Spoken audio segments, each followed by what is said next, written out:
What is going up, everybody? JT Best Ball, welcome in. Y'all have to tell me how the sound sounds tonight. We got us a mic boom. We're moving up in the world, trying to be a little more real with our setup. So you can tell me if it sounds a little better, maybe a little clearer. We're going to draft pit bulls tonight, probably as long as somebody wants to hop in them with me. If people don't want to draft them with me, we'll still do two, maybe three. We'll see how the night's going. Talk about our special show tomorrow. I had one of the comment requests, like I've been talking about, for Dalton Kincaid. So I will talk about him. Let's hit the intro. I've got something to say, yeah. I work hard each and every day. I get lost in the words I say. I don't push pause, no, I push play. I won't stop till I make a change. I withdraw on the things I make. I turn flaws into flawless traits. I build tall, never capped in space. I won't stop till I hear him say, What is up, everybody? What's up? So Dalton Kincaid, I didn't have a chance to add my percentages because I was running a little behind tonight getting on, but I'm basically 6% Dalton Kincaid in regular tournaments, and I am 0% Dalton Kincaid in eliminators. So I will answer my own poll question by saying I want to pretty much be right at the field on him. Let's I see who Hames is in the chat. Maybe he can help me out. So the player profile page. You guys tell me what should I look for the most on here and everything. I'll be honest with you. I'm trying to start playing around with the player profile page because I see profiler. I see a lot of people using it. I've always just been a raw stats and eye test guy myself. That's all I go off.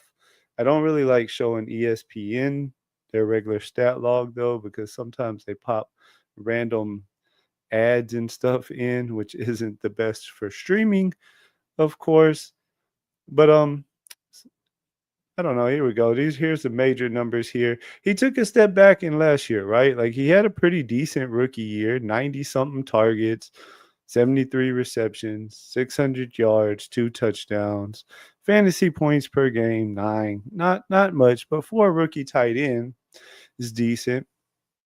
He took a step back last year. There's the talk about he put on muscle in the off season so he could maybe be involved in a little more in the field. Um, Generally, I think that helps tight end. So one thing that about the tight end position, unless you're just a true elite pass guy, like let's say, Travis Kelsey types of the world, you know, then you can get by sure with not being a great blocker. But for most of your even good to average tight ends in the pass game, where they really benefit the most is if they can at least somewhat decently pass block, because a team is not going to have you on the field much in that red zone area when they're trying to run the ball if you can at least somewhat get the job done pass blocking. And a lot of the touchdowns for, your average tight ends, you're not superstar elite tight ends. A lot of their touchdowns are going to come when they're already in the red zone and they're running the play action. And then, bam, what happens? Right over the middle of the field, the linebacker sucked in on the run, tight ends open right there in the end zone. Could bulking up a little bit help him this year? Stay on the field a little more in those situations. Sometimes tight ends, just aren't like receivers and running backs where they just hit from year one and go. So, with it being his third year, the way that I've been playing him without looking through every one of my teams, I have 7% Josh Allen in regular tournaments, like 7.5%, and I have right at 6% Kincaid. So that tells me, which I already kind of knew just the way I draft, I pretty much only draft him when he's there on a Josh Allen team. I don't love any of Josh Allen's receivers. I think we were talking about that last night when me and Candyman and Hartman and Bindles were all together. If y'all missed that, go check it out on on Candyman's stream. It was a really fun show last night. But anyways, I've just been kind of playing it like there is a world where he just has that breakout year 3 as a tight end, that we've kind of all been waiting on. I don't think he'll be like a top 5 tight end or anything, but if he's healthy, could he have a year where he has over 100 targets, maybe 80 receptions, maybe 750, 800 yards, and more importantly, maybe get those touchdowns up to, let's say, 6 or something like that? Sure, that could definitely happen. And so that's why I draft him mostly on Josh Allen teams, because I feel like by doing that, I am setting myself up the best to one, if he just has another year that we don't want any a part of, I still got Josh Allen on that team. I could still probably get by with taking one of what probably is my three tight ends pretty late and then be okay. Whereas also, if he does take the next step up, um, if he does take the next step up, then that's to me is the best way that we can take advantage of it by, okay, you already have Josh Allen. If Kincaid has the type of season like I was just talking about, well, then you're going to benefit a lot from it just by having him paired with Josh Allen, of course. Anyways, we're gonna do a bulldog first. If any of y'all want to hop in it, I'm gonna run through the chat real quick so we don't get too far behind, and then we'll jump in it. I'll count it down like I always do for you guys. What's up, Mark? Good to see you in here. Hey, Who Hames. You guys know who Hames is. He has his own channel. You probably are already subscribed to him, but if not, go check him out. I'm gonna be on his channel Monday afternoon at his normal time, I believe it is. So should be fun. I always enjoy talking to Who and going. We kind of disagree on some things. We agree on a lot of things, like everybody, but it's always a good time talking to him. What's up, Dirty P? Good to see you in here. Drew the 101 four times in the pity. And yeah, I took Chase every time. Let's go. Yeah, I would definitely take Chase as well. I had one of them on Steve-O's stream today. Steve-O earlier today was streaming one of them. I jumped in it because I had a little extra time, and I actually pulled the 101. I would say as well, who one of those is a slow where I was not picked at the 2-3 yet. Debating if I want to go Lamar Daniels with Chase. Already have him 2 times with Burrow and 1 times with Allen. How would you play it? Let me ask you, Dirty P. The time that you got Burrow, did you take Burrow at the 5-6 turn? 4-5 turn, or did you wait and actually get him at the 6-7 turn? Interested. In DK chain movers, I've done Lamar Brees. That'd be a sick little team. I just looked and learned I have 1% Kincaid. Probably need to work that number up. Yeah, maybe a little bit. Like I said, I don't know. To me, the way I'm playing it and the way I think you should play it is maybe just for the most part, take him on Allen teams. That's how you're going to benefit the most by him, because he's not going to have like a top 5 season, I don't think, tight end wise, to where, okay, at least if he just has a big step up year, well, now you're benefiting it by having him with Allen. I'm going to jump in this pit bull and then we can talk some more, guys, in 5, 4, 3, 2, 1. I am entering it now. 20-second option is all they give us. 9 spots open. So all of you guys should be able to get in, whoever wants to. Let's make it a fun little old draft. Grabbing Lamar and Brees at the 2-3. You guys know I got my little my guy clips. I'm gonna see if I can't work it out to get Lamar today, because I made my Lamar clip finally for just my little my guy clip. Now that we're not rocking with the whole Ravens thing anymore, and I gotta say it's pretty interesting. It's probably one of my favorites that I made so far. So we'll see what we can't do. I took Burrow at 4-5 in both. I'm not pushing in a 10 max. Yeah, I hear you. I almost got it today. I was in the one spot and, like I said, Steve's, I got him to come almost all the way back. But I actually did the Chase and Higgins thing. That's the only reason I was willing to try to push him, and the person right before me in the 6th round took him unstacked. We had Wilson though, so I just grabbed Fields a little later. No big deal. What's up, Disbanded? Good to see you in here, my man. I would push him now, but I'm thinking I'd rather stack him up with a different elite. If you stack him up with an elite, you can still grab him at 72, but you aren't invested in it. Yeah, that's part of why I like when I am gonna try to at the one spot, let's say JT is gone, who is one of my favorite guys to take there at the 2-3 turn. If JT's gone and no one else is, not two other guys are there that I really love more, then I like to take Garrett Wilson sometimes, like I did today with Chase, because then I feel like, okay, I'm gonna push Burrow, even if I didn't grab Higgins like I did today. I'm gonna push Burrow, and then I'm gonna try to get him back at the 6-7 because I just think you're gonna benefit so much better than that way. And then if it doesn't work out, I'll just go Fields and try to line up some other QBs. I think that particular team today, it turned out to be Fields and CJ and Jordan Love. Those were my three quarterbacks on a Jamar team.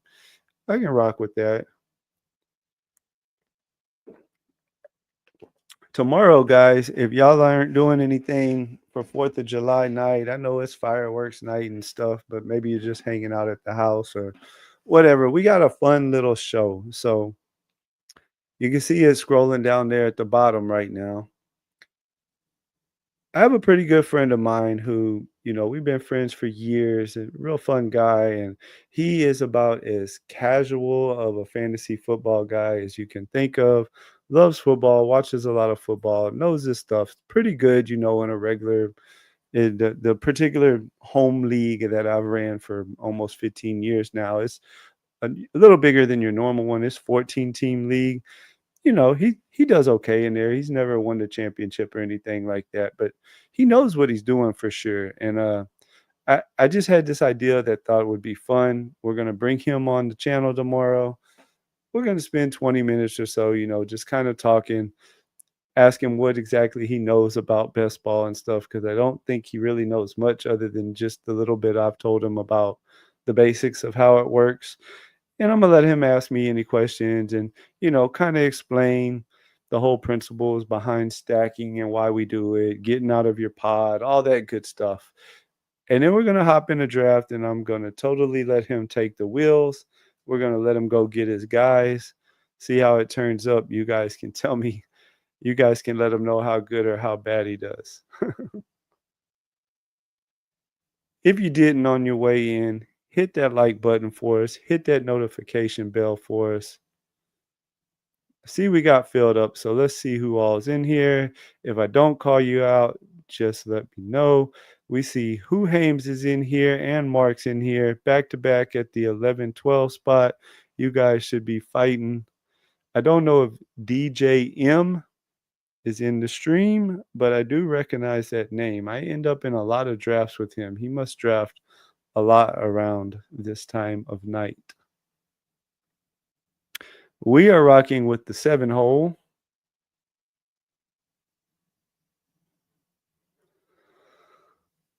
We shall see what comes to us. Most of the time in the 7 spot, it's kind of where I'd end up with like a Puka.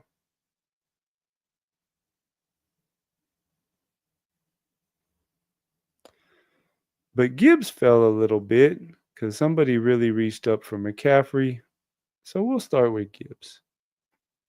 Nothing wrong with that.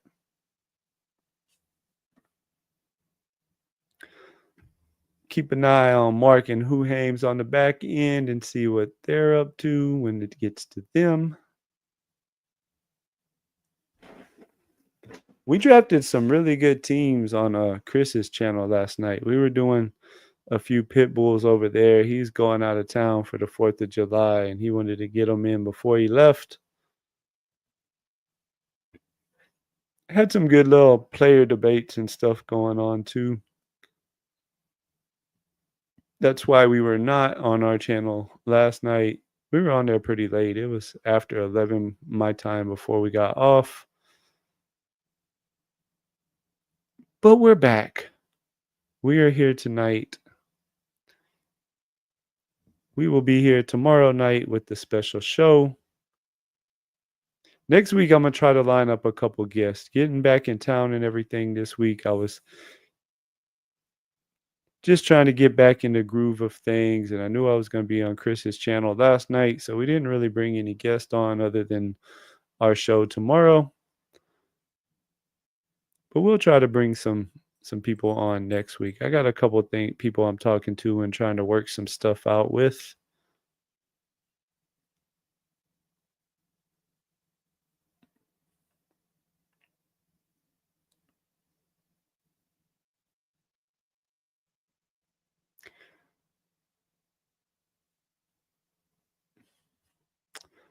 I'm gonna go with AJ Brown.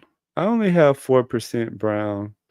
He's not a guy that I've been super in on just because they do like to run so much. But there's definitely a world where, you know, they're not as dominant as they were last year, and they need to get back to throwing it around a little bit more like they did the previous year. There's all the, history data out there about guys who touch the ball as much as Barkley did last year. Historically, with a surprising consistency, they do not have that same kind of year or anywhere near that same kind of year the following year.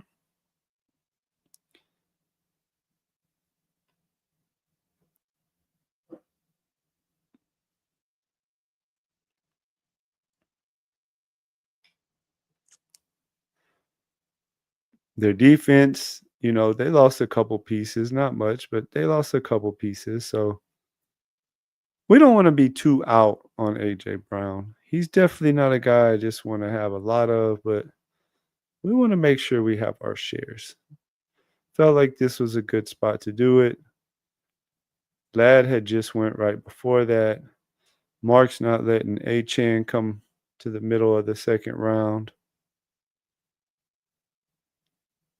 I guess Almon's going to be the guy who kind of gets pushed back with A-Chan wanting to be pushed up.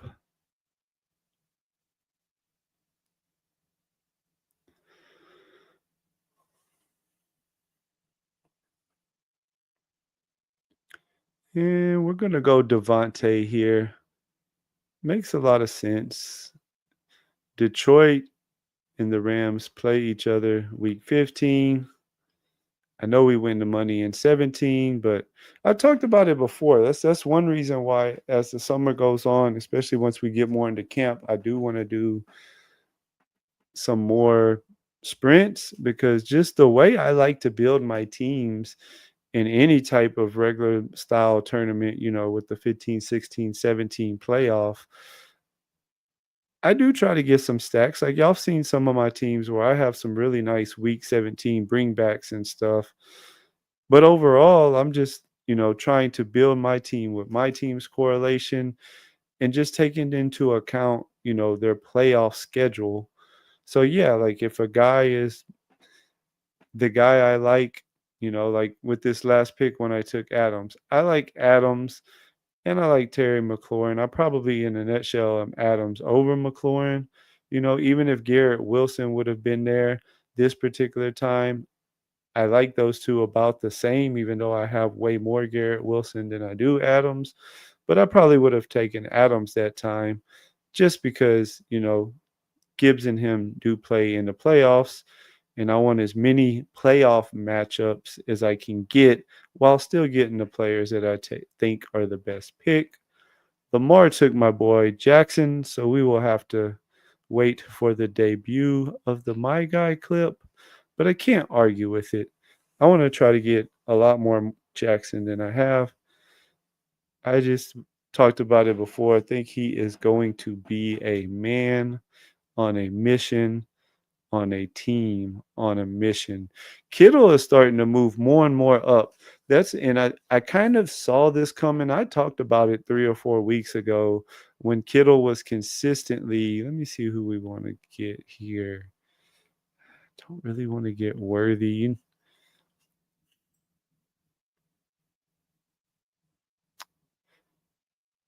You know what? We have very little DK Metcalf. No, let's go Worthy. I changed my mind at the last minute. Oh, no, I didn't. I didn't switch it in time. Oh, well, I was good with Metcalf or Worthy. Both of them I need a little more of.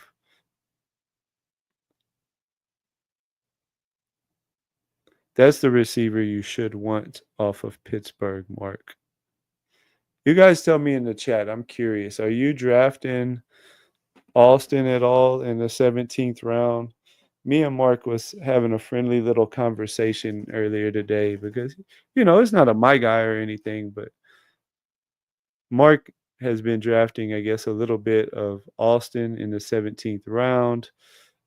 I just don't want any part of it, to be honest with you. I think the offense is going to be one playing really slow. We know how Rodgers likes to play nowadays. He basically takes the play clock down as late as he can.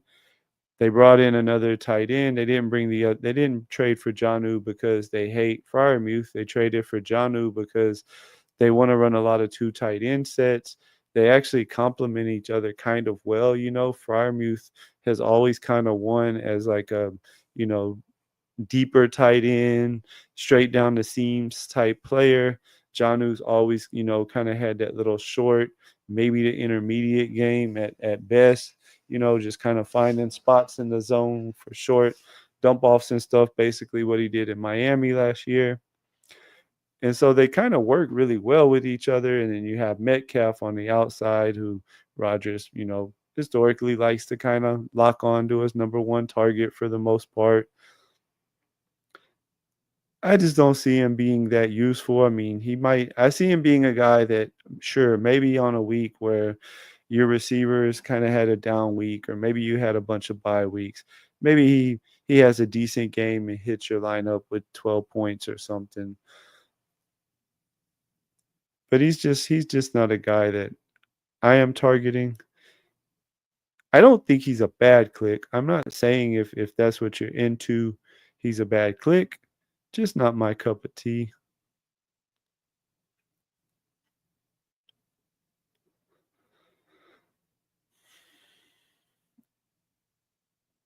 We got two guys in mind here, so we should definitely get one of them.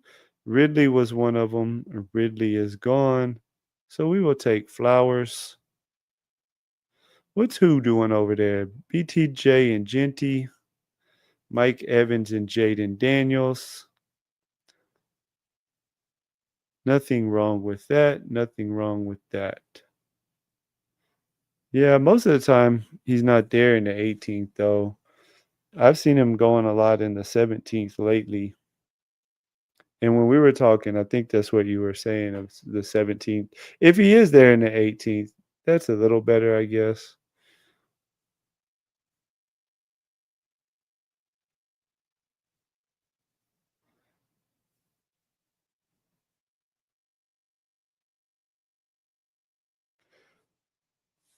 Yeah, I'm with you. If I get Lamar, if Lamar's there in the fourth, it's an auto click.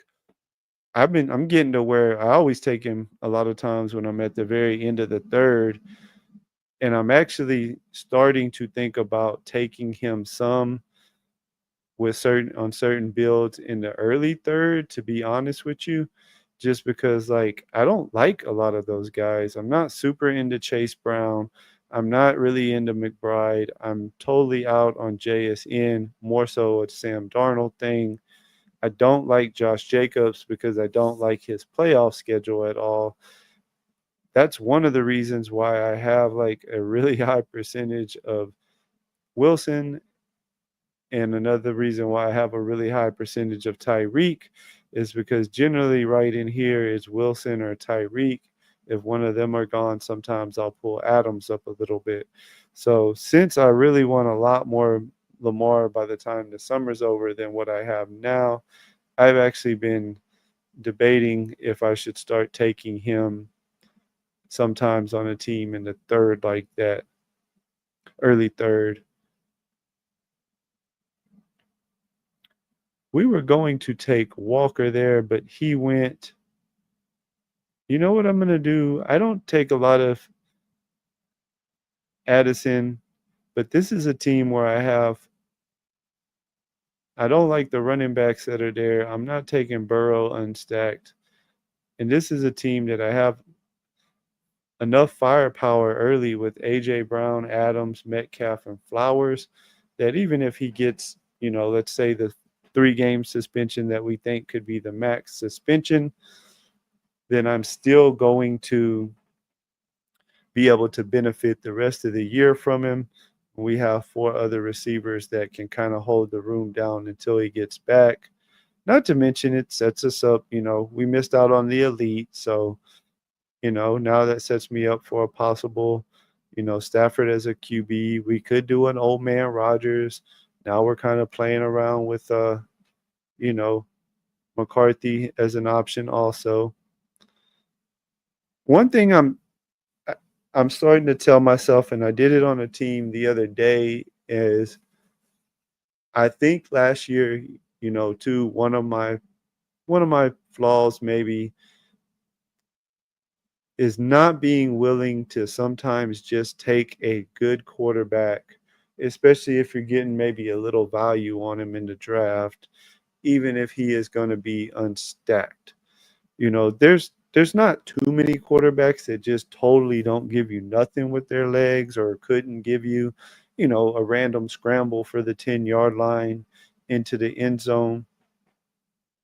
And I think because I do love, I talk all the time, that is always my first priority is building as much team correlation as I can. And I think sometimes maybe the fact that I am so hesitant to not have a quarterback unstacked unless they're just a true runner. I'm not quite ready to get back in the running back room yet. We're going to really push that second one.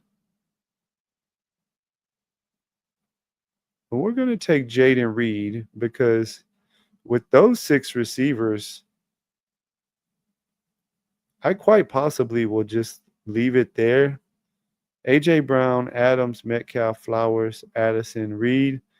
I would be just fine leaving it with those 6, not drafting another one. We're just talking about how if we need to, we're going to start from this day on, or actually from a couple nights ago on, when I made up my mind that I should be doing it, being more willing to take a quarterback unstacked if need be.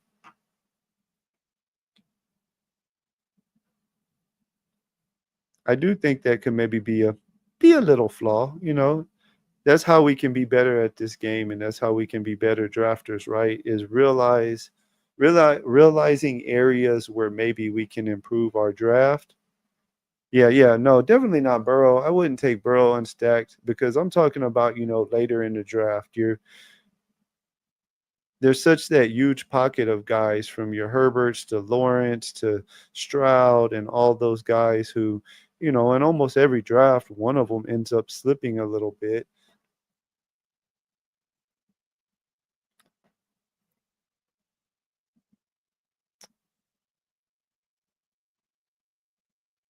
We kind of don't want to go quarterback here because nobody's really at a good value.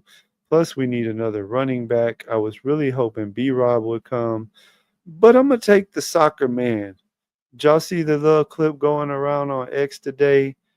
I got 20% Jalen Warren, and I've been really into him. I'm really out on Caleb Johnson. Kind of fits with my Pittsburgh theme because we already took Metcalf.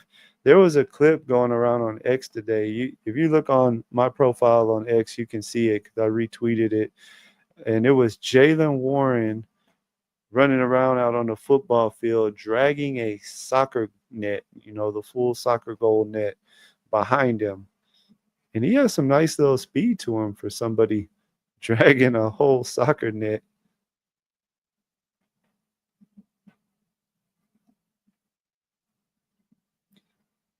But I'm not too into Caleb this year. I think Warren's game fits really well with Rodgers. Rodgers is not wanting to take any hits from NFL defensive ends and linebackers at his age. So I think the times they are throwing the ball, Warren will be in there a whole lot and just waiting for those dump offs from Rodgers when the pressure comes.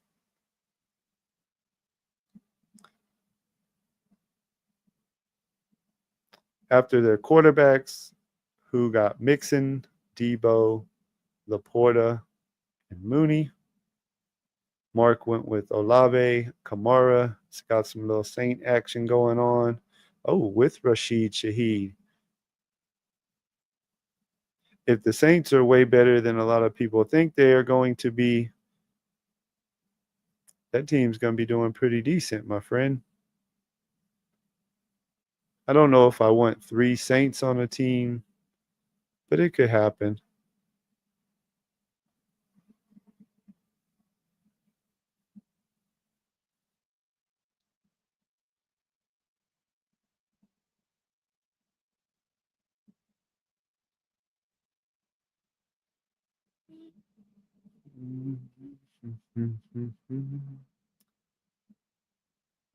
We're going to grab another running back. We need to start adding some depth to that room. Now we have Gibbs, followed by Warren and Scatterboo.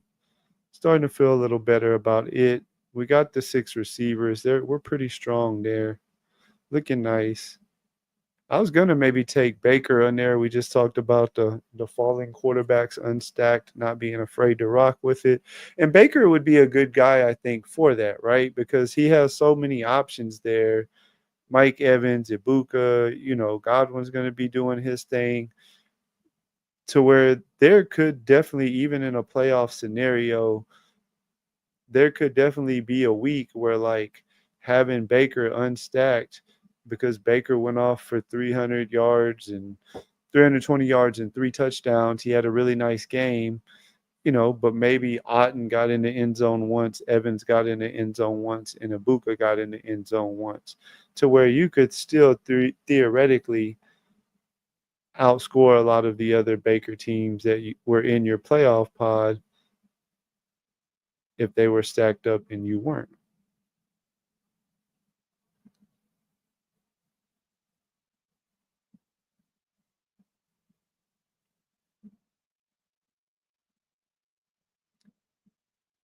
We haven't drafted a tight end yet. I'm still in on Mark Andrews. Everybody act like he had such a horrible year last year. But I mean, the dude had 11 touchdowns, 600 yards. Even if he cuts the touchdowns in half, it's still a respectable year. Kind of fits with my Flowers. I love having team stacks even without the quarterbacks. Having Flowers, having Adams on that team, Andrews on that team. I'm going to get a lot of nice scores between the two of those. You know, there's going to be a lot of weeks that either Andrews or Flowers has a score that hits your lineup pretty nicely.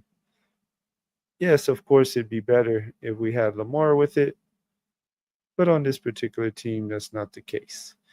He is a little bit past ADP. Really surprised that Mark took Ingram right there instead of Andrews. It was right at his ADP. Would have made sense, I think, but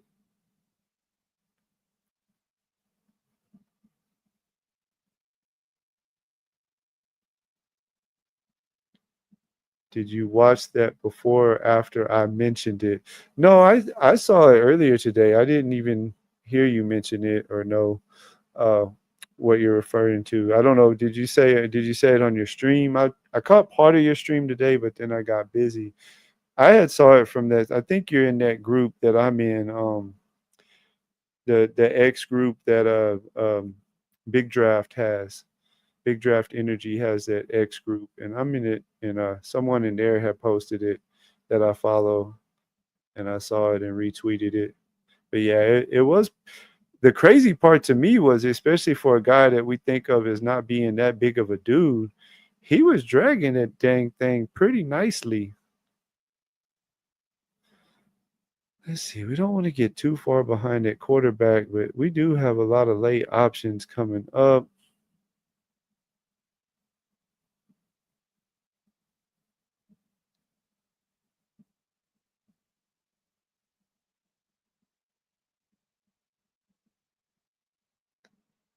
I'm gonna reach down a little bit, get Ray Davis, I think. I like Ray Davis, attached to a really good offense. Bye weeks kind of work out nicely, although I don't care that much about it, but I just noticed it after the fact. Gibbs, Warren, Scatterboo, Davis. I feel like we know what we're going to get with Gibbs, right? I really think Gibbs could have a legendary type season this year. This could very well be the year, and he's another guy that I want more of. Might need to adjust my ranks a little bit to make sure I can get more of him. Let's see, what am I at right now? I'm not out. I mean, I got 12%, so I'm sitting pretty nice with them. But I just feel like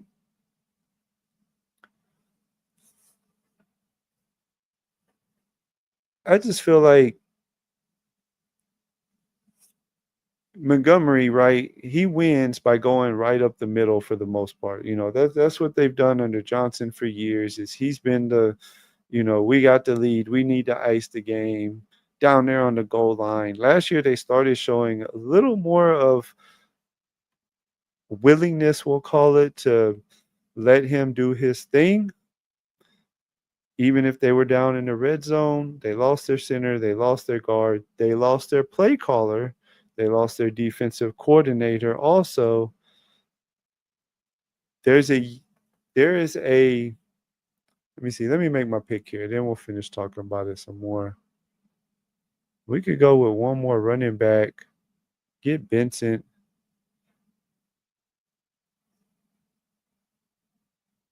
Yeah, we're gonna go Trey Benson. That puts us at 5 running backs, 6 wide receivers, only the one tight end. We got to start figuring out what we want to do at quarterback. Just hasn't worked out that there was one we wanted to take there. But this could definitely be the year that, between your defense not being quite as good because you lost your defensive coordinator, maybe the offense isn't quite as, you know, well-oiled machine with Ben Johnson gone. And maybe they're just in a lot more tough games where they're playing from behind or, very close games where they just realize we're a so much better team when Gibbs has 75-80% of the work and he's the dude and Montgomery is just coming in whenever he needs a break. And if that's the case, he could be in for a monster season.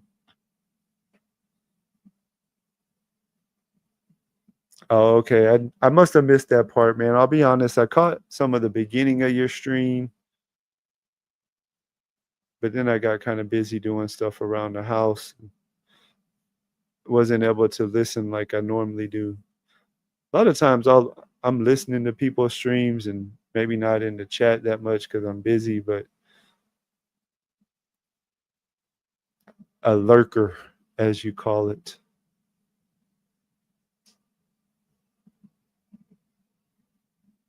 I like Likely too. There is not a Raven that I don't like. Y'all know that. I draft D Hop late. I draft Likely sometimes. Call me crazy. And maybe it was the liquor talking because I think it was one of the drafts that I drafted on vacation off stream. But I have a Lamar team that I took Likely and Andrews on. And I put another tight end with them really late just to give me a third tight end on their bye week.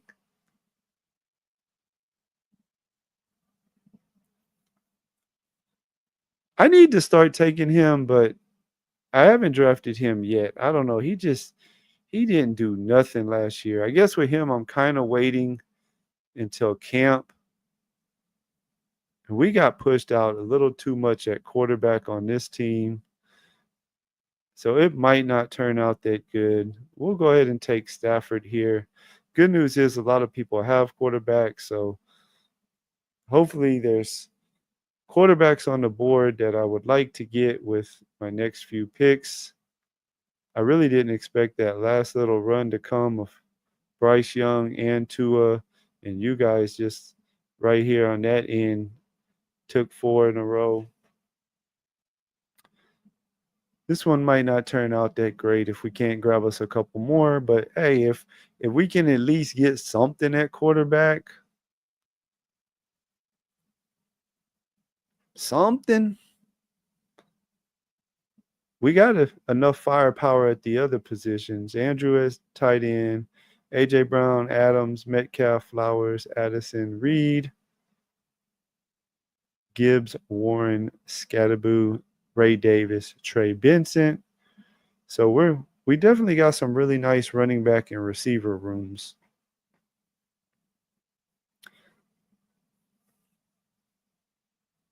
People in front of me have 3-2-2 on the quarterbacks. I don't think they're in my draft, so Gino is who we're hoping we can get here. Gino, and then should be able to hopefully get Rodgers to come back to us. If I can, oh, they're all three. No, just two of them. That's fine. We can deal with two of them on week 8 buys. Okay, that makes us feel a little better. We got Gino to come back. We're not too worried about the bye weeks. As long as nobody takes Aaron Rodgers. Let's see, what do these guys have? 3, 2. We got the guy in the one hole. He only has one quarterback. So we'll have to see what he wants to do at quarterback. He has Pittman though, so I would think Daniel Jones would be more interesting to him than Aaron Rodgers would be. We'll see what he does.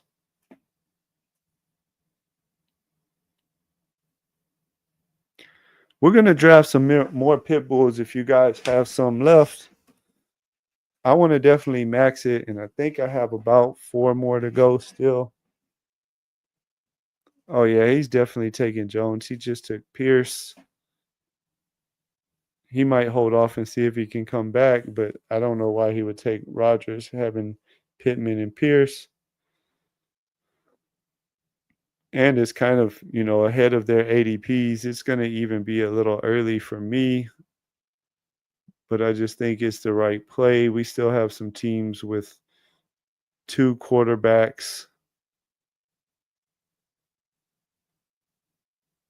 And there's really, getting to the nitty gritty. If we want to call Daniel Jones a starting quarterback for the whole year, we don't know. Will A-Rich get in there some at all? Somebody else is on your bandwagon, Mark. Somebody just took Austin in the 15th round.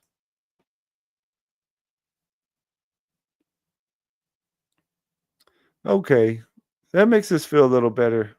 We were getting a little worried at quarterback, but, Matthew Stafford, Gino, and Aaron Rodgers, it's not the best. We're not going to get excited about it. Hopefully, we can get enough weeks out of them, though. Our running backs and receivers are definitely going to carry the team. Tight end room won't be bad. I mean, we have Andrews plus whatever else we add.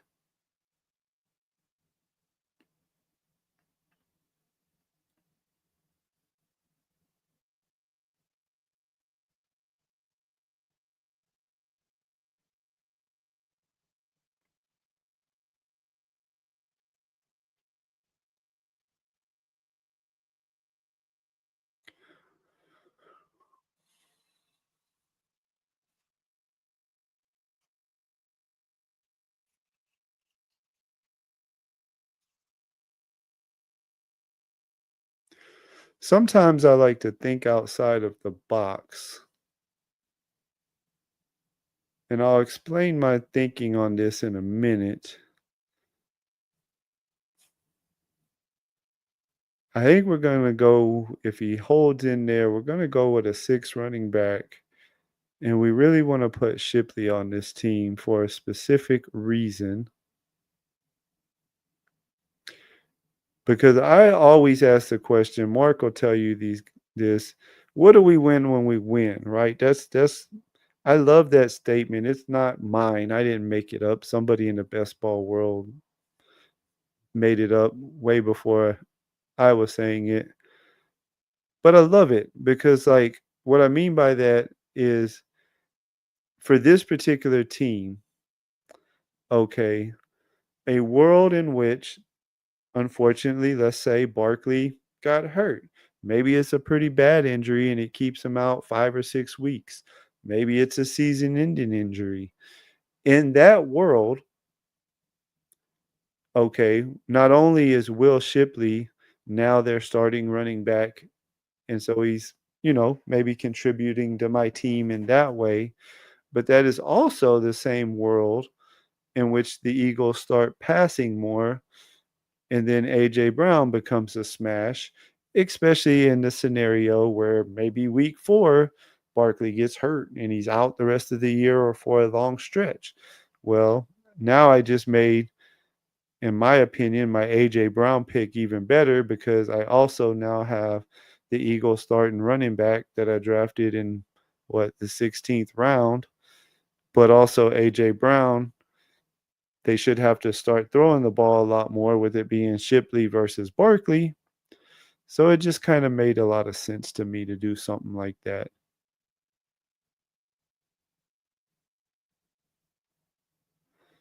The Calvin crew is in full effect. Y'all gonna start pushing them up the board.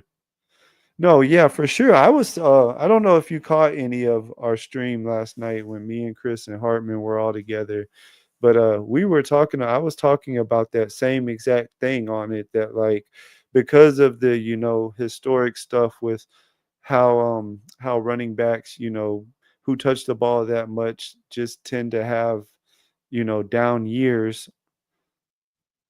Oh man, I really was hoping Muse would slide back here to me. Let's see, we're in the 17th round.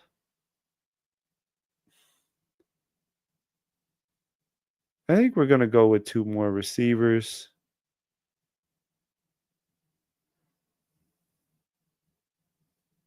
We're gonna go with Chig. Chig's just a guy that I don't know. I feel like sometimes rookie quarterbacks, they can wanna get the tight end involved.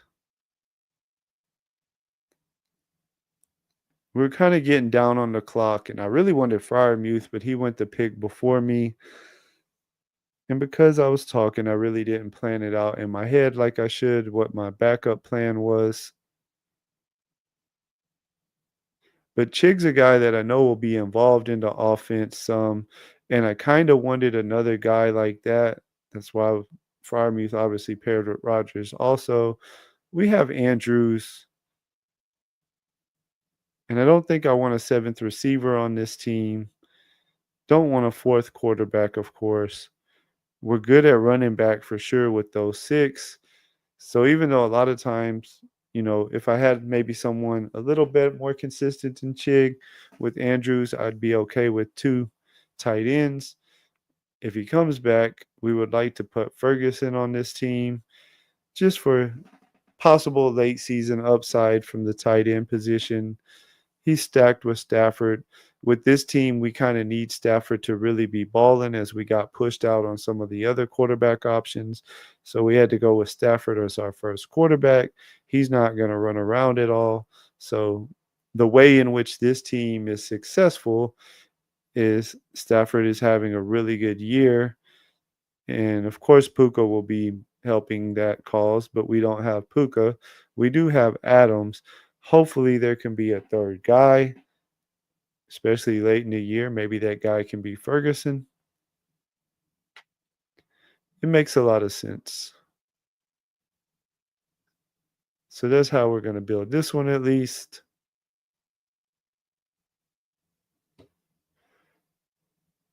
What's up, Bobby? I don't think I've seen you in my streams before, but thanks for stopping by. click the like button. We're here every night, 10 p.m. Central, just about. We take Saturdays off. Other than that, we are here every night. I am not taking any knocks. I don't want to do the knocks things. There's so many tight ends late that I just feel like I don't wanna do that. I just would rather take, the Chigs, Jatavion Sanders, Ferguson.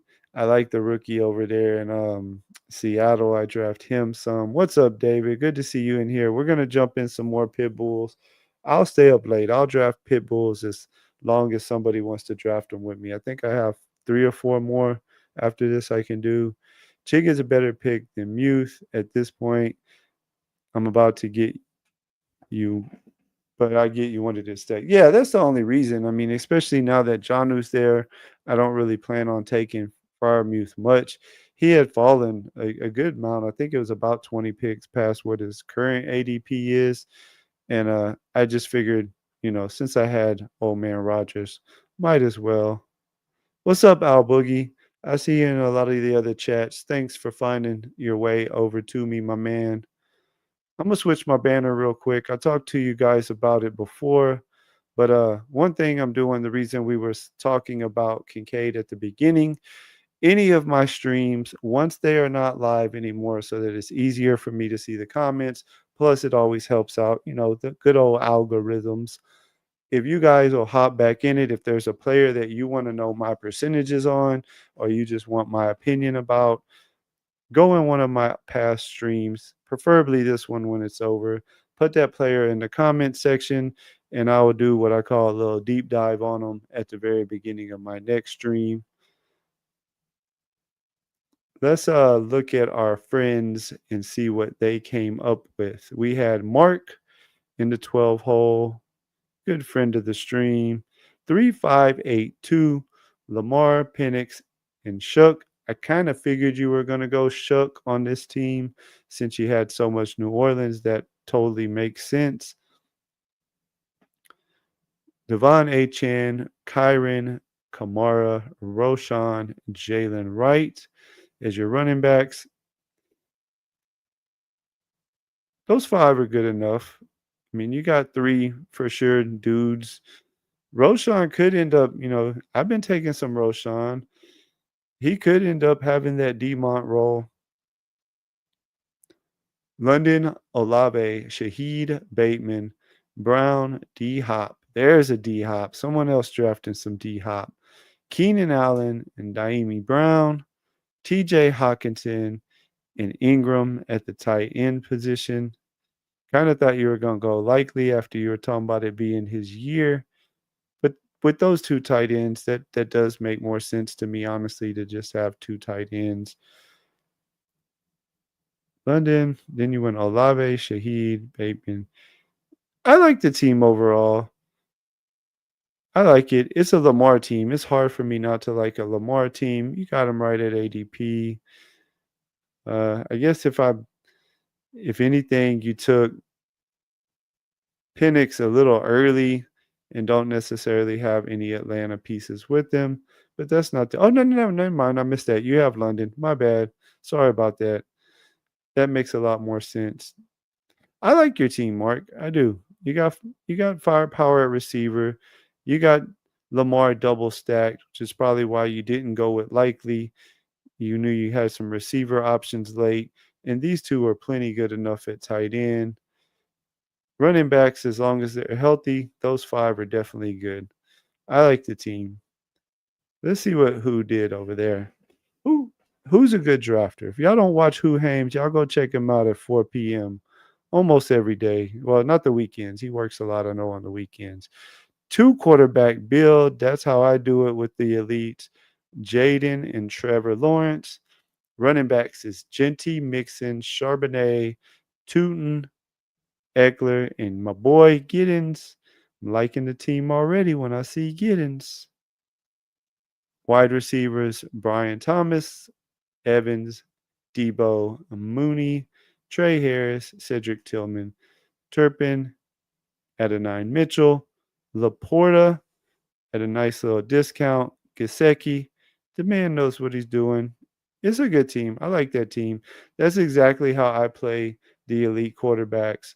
Only 2 of them. Make sure it's the second guy is somebody in that Trevor, CJ, range. Maybe Geno at worst case with an elite, something like that. Running back room is good. Y'all know I'm high on Mixon. I'm not super high on Genty, but at 14, nothing wrong with it. I would take Genty too at 14. I'm curious who else was gone. London had already went. I'm not too in on Brown. Mark took Achan also at the 12. Honestly, that's the exact spot I probably would have taken Genty myself. I'd take him, I think, right there over Derrick Henry and Brown. It's a little earlier than I like to take Ladd, so I'm assuming maybe that's why you took him. I don't think you're super high on him. I like the team though. I'm gonna try to catch up on the chat for a little bit so I don't get too far behind, and then we'll jump into another pit bull quick. See, where did we leave off at? With the Al Boogie comment that I left on there for 5 minutes. Sorry about that, guys. And I doubt they want Barkley to have over 400 touches again. Oh yeah, going back to the Shipley thing, I'm kind of on that same boat. Super, I'm super in on Laporta at 80. Hey, I hear you for sure. We talked about that comment already. I think tight end is less valuable, being it's 1.615. This being it's 1 of 6, 1 of 5. Yeah, no, that totally makes sense. Not drafting any knocks. Did last year. Let's just see what else we got going on. Sorry, David. I want to get these pit bulls in before it gets full. And tomorrow night, if Underdog drops some cheaper tournaments tomorrow, like a lot are speculating they will, tomorrow night we're going to be drafting in the cheap tournaments. Because if you read my little thing at the bottom about my special 4th of July show, we are letting the one of just a true casual fan of fantasy football, only plays in about 2 home leagues, nothing else, totally new to the best ball world. We're going to let him take the wheels of a draft after we get him on stream and talk to him for a little bit. He's a good buddy of mine. I've known him, God, I don't know, maybe 12, 15 years. I think he'll be a lot of fun. He's got a pretty lively personality too. But we're gonna jump in another pit bull. 5, 4, 3, 2, 1. Entering it now. 9 spots still available. So anybody who wants to jump in it can jump in it. But anyways, David, normally, I go with whatever the chat says, but tonight specifically, hopefully people will want to jump in that with me and they have some left. But I definitely want to max it. If I have to, I'll jump in 1 or 2 slows, but I really don't want to add any more slows. So I'm going to try my best.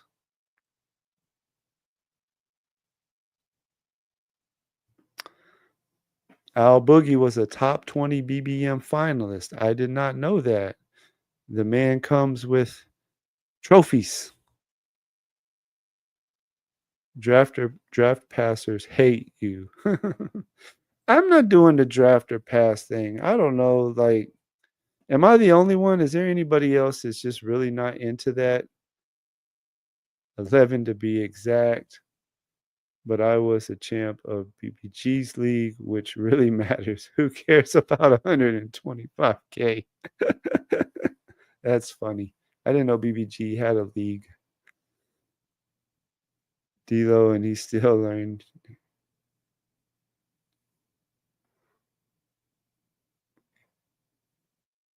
He knows it's a bit at this point.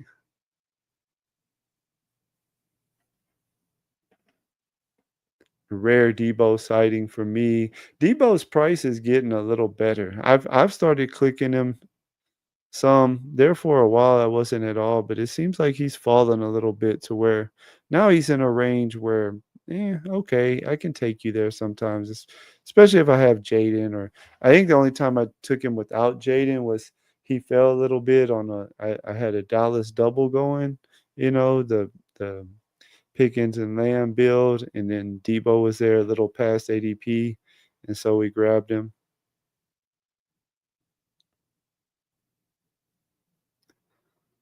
Yeah, I've talked about slows before, like right now, because when I was on vacation, I didn't get to draft as much as I wanted.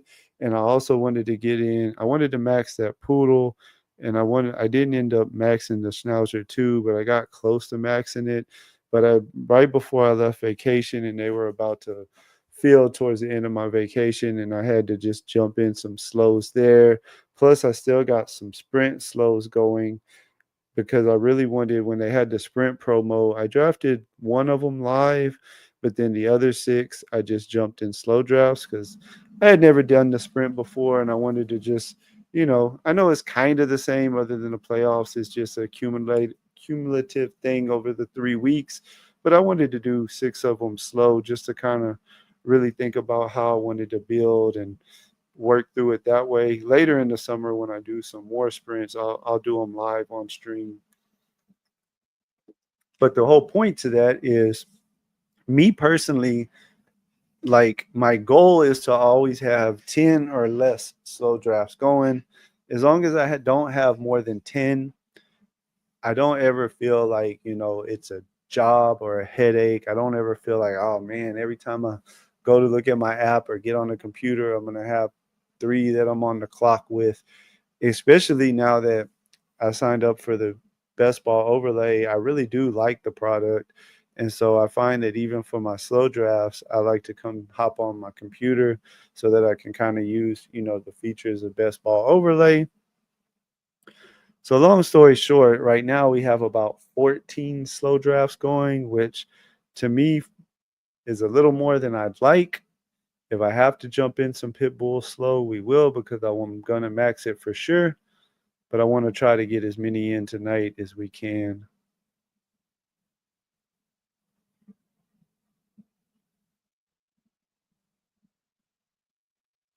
Who knows? Maybe if you hang around long enough, David, maybe you can convince me to do it. Maybe we can do a third draft and do an eliminator if a couple of y'all want to do one of those instead.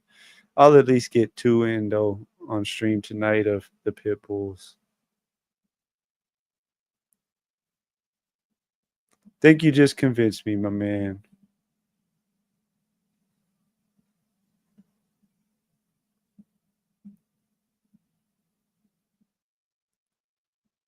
Just look at it as you wake up and lunch and bedtime.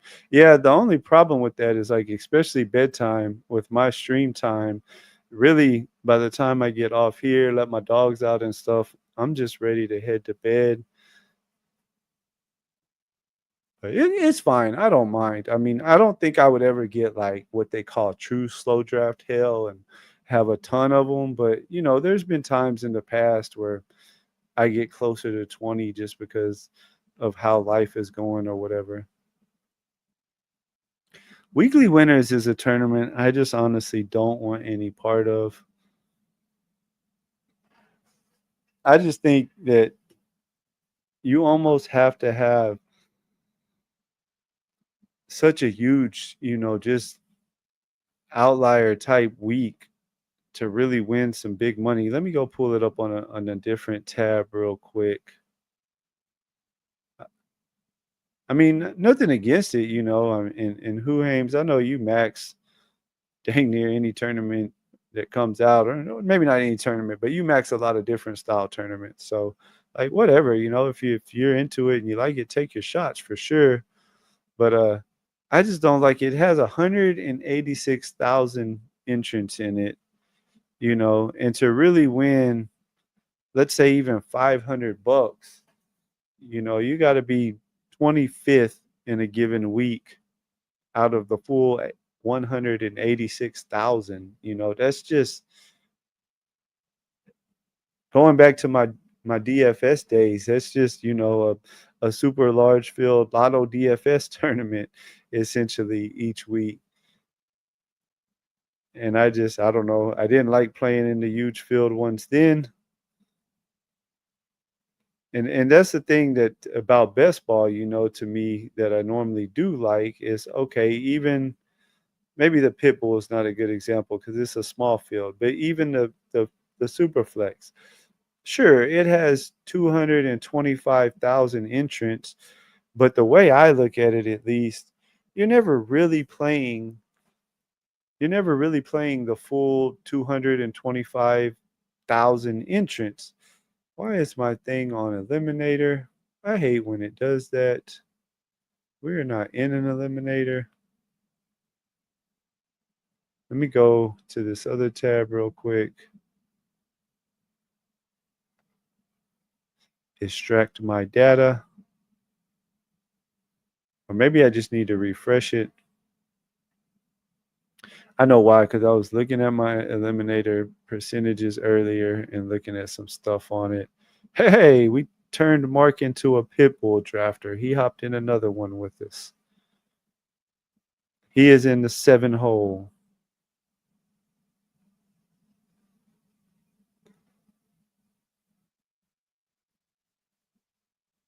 Yeah, no, I'm gonna have to wait for it to finish extracting all these teams, and then it'll show me my right percentages. I must been getting kind of lucky, or and some people don't take Chase at the 1, but I see I have 20% Chase in the eliminator and 16% Jefferson in the eliminator, along with 16% Bijan. I'll get my percentages on the right tournaments here in just a minute. On another tab, I am extracting the data.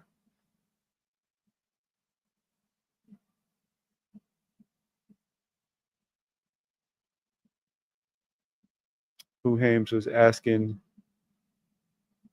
spreadsheet to target just on it. Yeah, get in Who Hames Discord. He has a nice little small fun Discord that he puts some good charts out and stuff like that. I want to be more of a Discord guy. I just don't have time. That's the story of my life. I don't have time. I always got so much crap going on and things I need to get done. I kind of got to pick. Do I want to be super active on X or do I want to be super active on Discord? And I've kind of just decided I like X better, and that's what I'm active on. Now we got our percentages right, showing the regular style tournaments. But yeah, David, if you want to hang around, my man, we'll do an eliminator next. We're getting 2 of these in now, so we can do an eliminator next.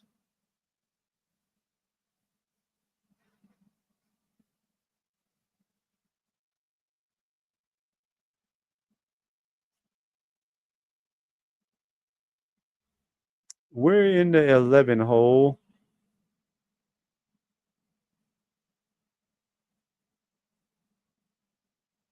Can we get neighbors to fall back to 11? All it takes is this guy to like Genty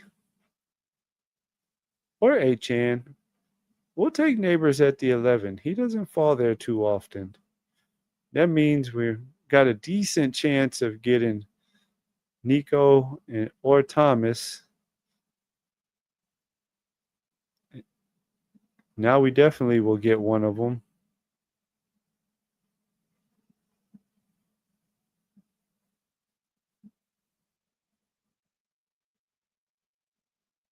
We'll start neighbors and BTJ. We like that. Nothing wrong with that. Mark went with his McCaffrey pick, being in the late middle part of the first round. I almost could have predicted it before I saw it. But anyways, if you guys aren't going to be busy tomorrow night, stop by the channel. It's going to be a really fun show, I think. Think you guys will enjoy it. Imagine there'll be some good laughs along the way.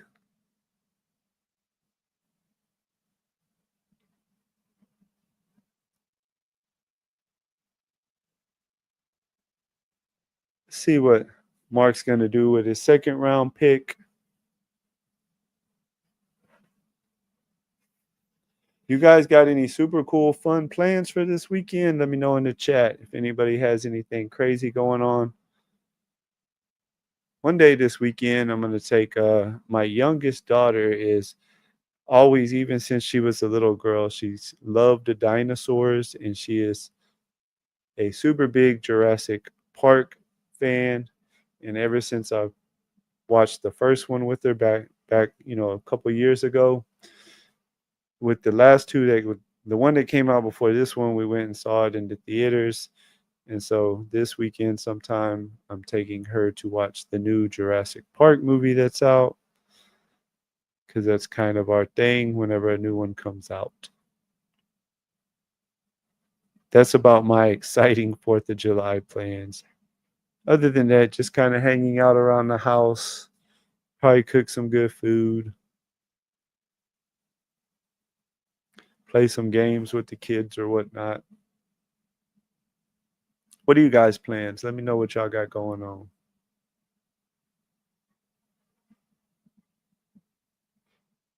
Nice. I was looking to see, but the particular theater by our house, they only have one IMAX screen, and they have the new Tom Cruise racing movie, or not Tom Cruise. I think it's Brad Pitt, whichever one of them's in that new racing movie. I think, yeah, you told me about that. Your buddy does fireworks. Don't let the kids do fireworks. Let all the adults that's been drinking all day do fireworks. Sounds like a fun plan.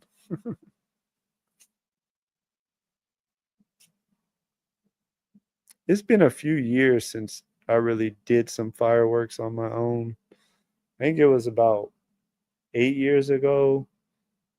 My cousin, who's passed away now, a couple years before he passed away, actually, he invited everybody up. He lives in Missouri, and a bunch of the family from down here in Texas, and a bunch of the family from, I forget where they live. I think like Kansas City, Kansas, maybe. I don't know. Anyways, we all drove up and stayed the weekend around his house and had one hella big fireworks thing for the 4th of July. That was pretty cool, but it's a bunch of years ago. Let me see what we want to do here. We need to make a pick. We're on the clock.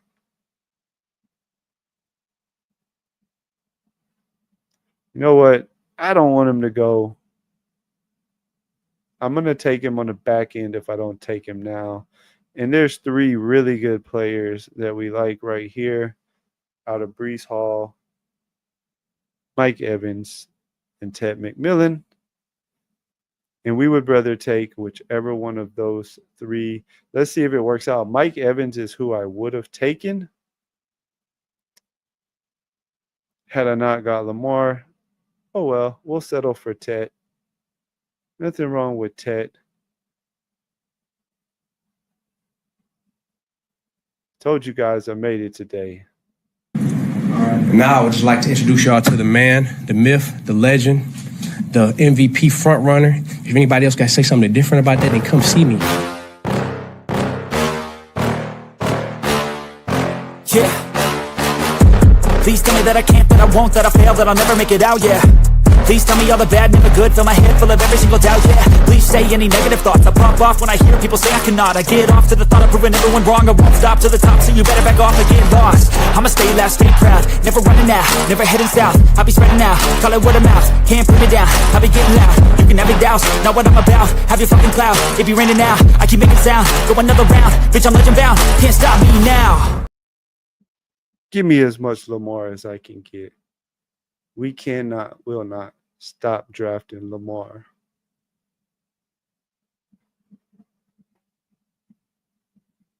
What's up, Vapor? Good to see you in here.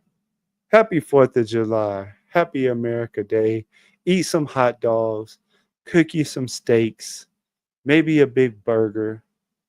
Big old piece of pie when you're done. That's what we do, right? And soon, my friends, soon we will have football again. Pretty soon.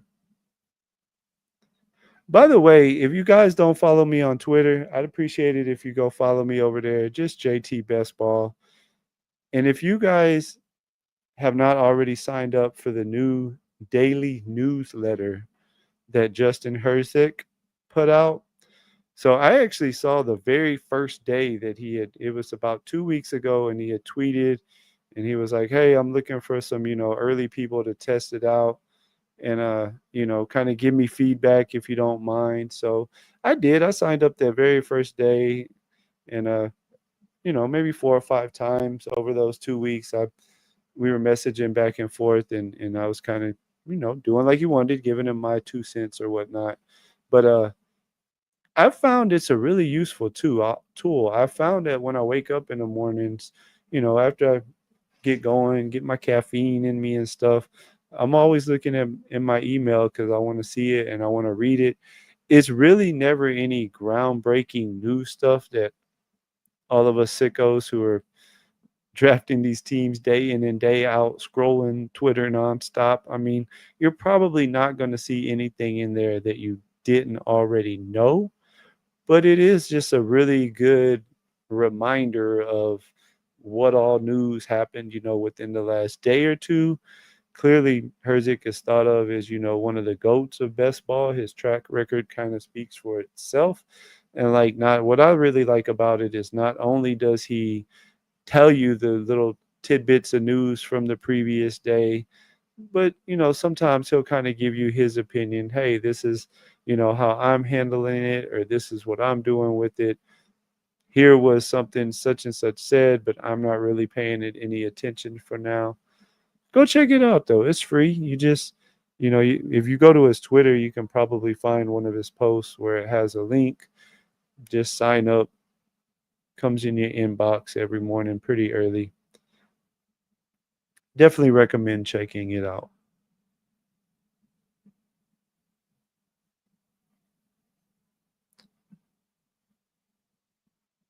I think we're going to go Jennings here.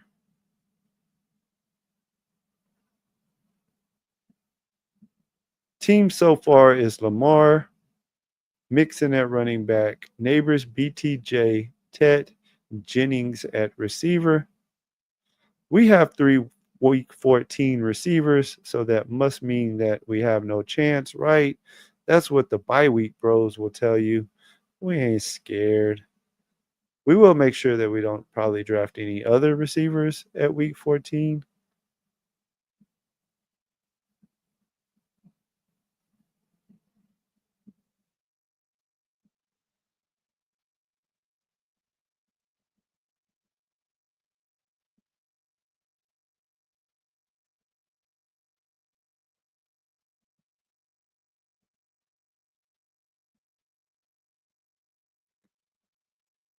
David says it's 9:18 for him. He must be a West Coaster. I'm Central Time. I'm pretty sure that's where Who Hames is also. Who Hames doesn't sleep. He's a grinder. I can't really talk. I've always kind of had my own issues with sleep, and sometimes I wish I could get more sleep than I do, but my body and my brain just doesn't really allow it. Normally, as long as I get a good 6 hours, sometimes 7, I'll wake up on my own, even if I want to sleep in later.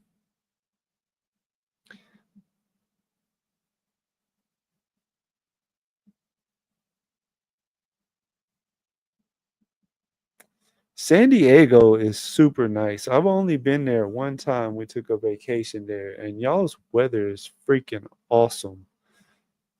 Me and my wife have talked about potentially when the kids are gone and she's ready to retire, moving to San Diego just because of how beautiful the weather is. Who Hames' uncle loves some Mexican women. It's funny. What's Mark doing over there in that 7 hole? CMC, Brock, and Josh Allen, DK Metcalf, Cook, and RJ Harvey. Only one receiver. probably need to start catching up, but I'm sure you will. Super strong running back room though, with Brock and Josh, double elite onesies. I'm interested to see if you could pull it off, buddy. Hit receiver hard and heavy the next few rounds, and it could definitely turn out.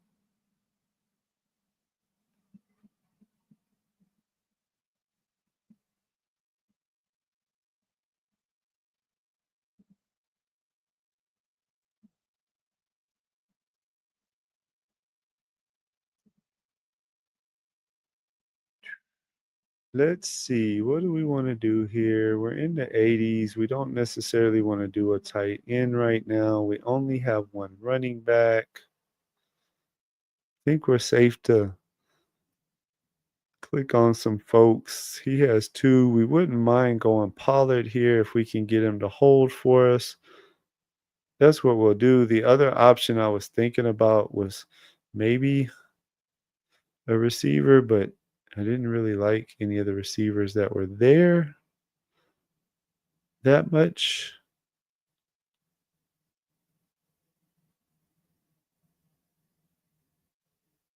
Hmm.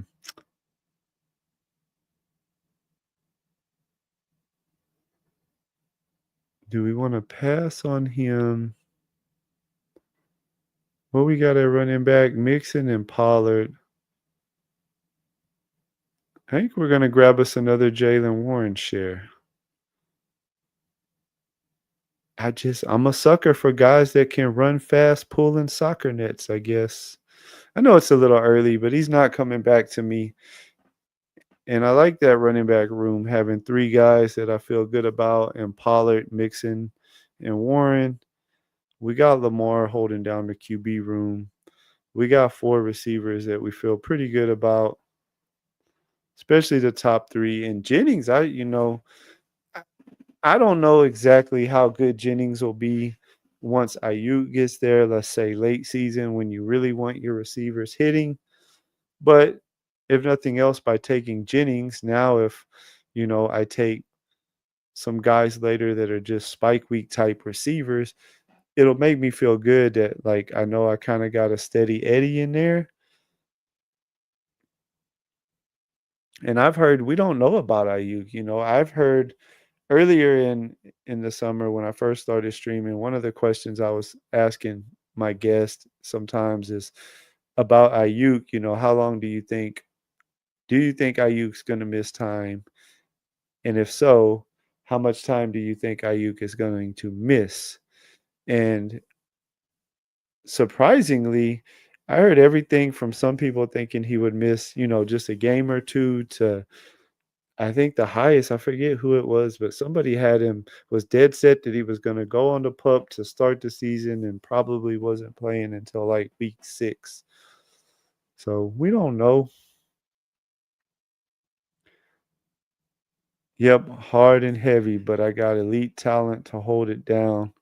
Yeah, I mean, you have Allen and the number one tight end, or the guy we're drafting to be the number one tight end. So it can definitely work. And you have three super strong running backs. Very beautiful, but it's expensive. Yeah, that's one reason why if we ever did, it would be later in life. Like once my wife retires and it's kind of just us, the kids are gone, all that good stuff. I need to win BBM to buy a house here.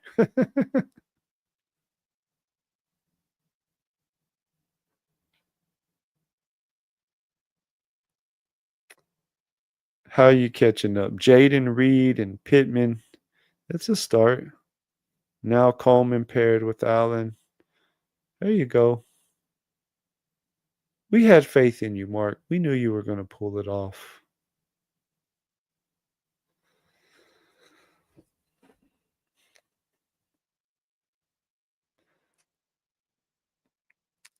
I have Pearsall, but I don't really want to go with Purdy because I also have some other intriguing quarterback options later who will then be cheaper.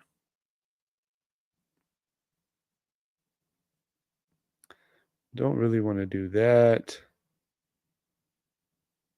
The middle guy needs a tight end too. He has 4 receivers. Let's go ahead and take our boy Andrew. We like putting him with his boy Lamar. He had 11 touchdowns last year. He's still going to be involved. I'm not worried anymore about the trade stuff. It doesn't really seem like, they're trying to go out of their way to trade him. I know there was the rumors. Lamar's always liked him. They like running a lot of 2 tight end sets.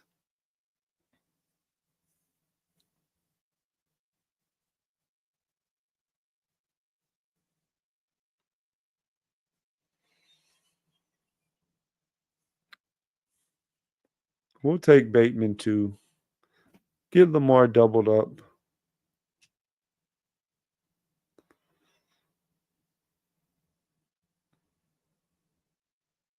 We got some plans. I think if this draft works out the way I'm wanting it to, it'll end up being a 2 quarterback, 2 tight end team. Have a very specific quarterback and tight end in mind later.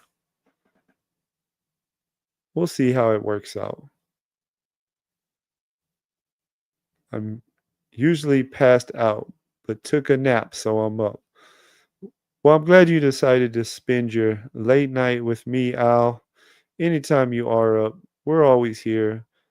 We're damn near the last best ball streamer streaming most nights. We call it the nightcap. We have fun. We bring guests on. We try to keep it interesting.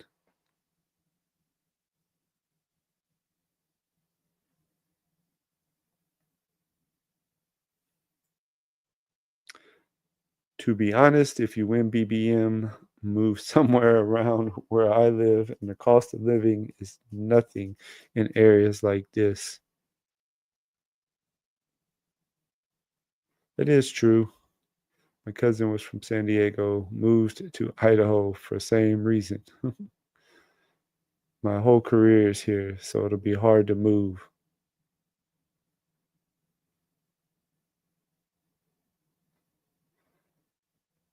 Ayuk is dead. Week 8. That's the new long one I've heard.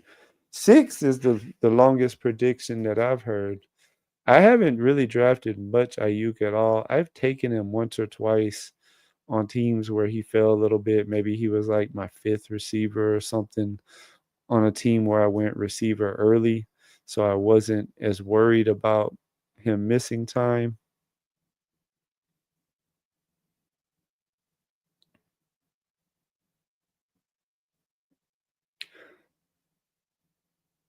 I don't necessarily like the Mims pick, but I like the strategy, Mark. I think that's what you needed to do was go, what is it, 1, 2, 3, 4 receivers in a row after making all those detours. Definitely think you're catching up.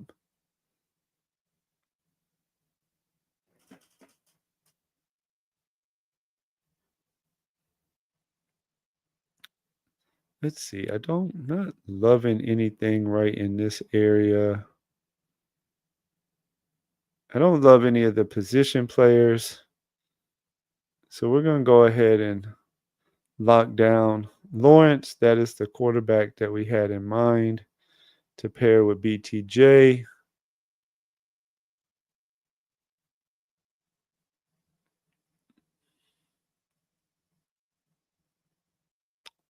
And I think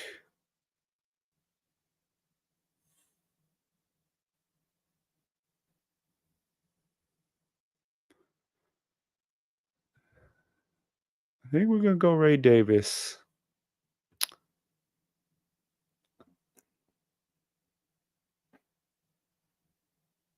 That gives us Mixon, Pollard, Warren. Now add Ray Davis into the mix. We're for sure keeping it at 2 QBs. That's the guy I had in mind the whole time to be Lamar's little sidekick. We had BTJ, so it just kind of made sense to me. A 2 QB, 2 tight end team in the Pitbull led by Lamar. give us some extra firepower at wide receiver and running back. Think that's the game plan with this one. I I can't with Ayuk. He's always been slow starter. Even when in season healthy, his best finish is wide receiver 11 in his 6 healthy games last year, with only one other performance inside the top 40. Yeah, I'm not super in on him either, especially with the injury coming back from it. Ayuk is worth it if he falls past pick 100. You're already solid at receiver. That's what I was just saying. That's the only times I've taken him.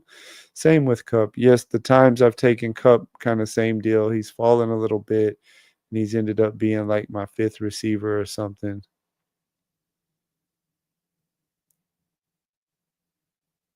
David said he prefers him on DK. Who Hames agrees. Who Hames is also a Nap fan. If if I win BBM, I'm moving to Thailand. Cheap and beautiful over there. You got to play BBM to win it, Mark. Just saying. Niners week 8 is 3 years. Niners week 8 is 3 years.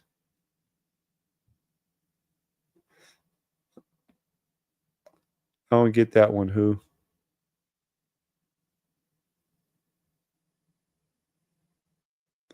Let's see. We're about on the clock here, so we need to start looking, see what we want to do.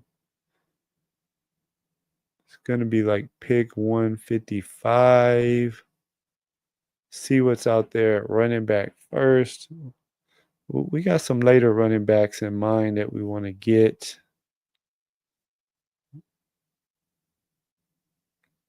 See, with this team having Neighbors, BTJ, Ted, I think what I want to do here, I slowed down on Leggett some because my percentage had gotten up to about 26% or so there for a while, and I don't want to be that high on him, so I've really been backing off. But in this particular team, I think it makes sense from the team correlation aspect. We have Tet. So, okay, if there's a game where maybe Tet didn't do so great, maybe it's because Leggett had one of those spike weeks that we draft him for. So we think we can kind of take advantage of it that way. Yes, it's another week 14 receiver, but we're going to have a few extra picks to work with because we're taking Strange as our second tight end to pair him with Lawrence for the double stack. And we're keeping it at those two tight ends and those two quarterbacks. So we got some extra picks to work with. I think go lost something.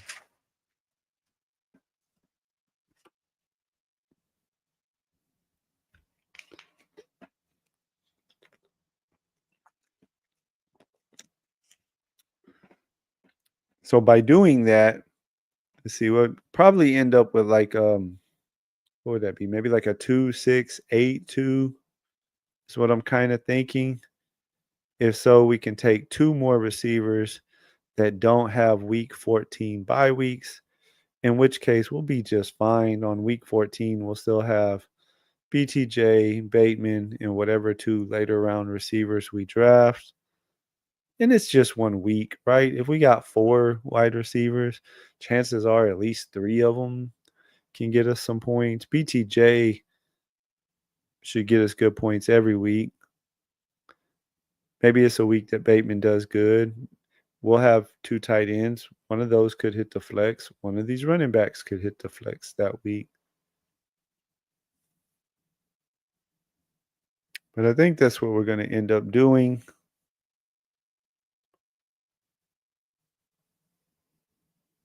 We'll try to maybe go after a couple of receivers.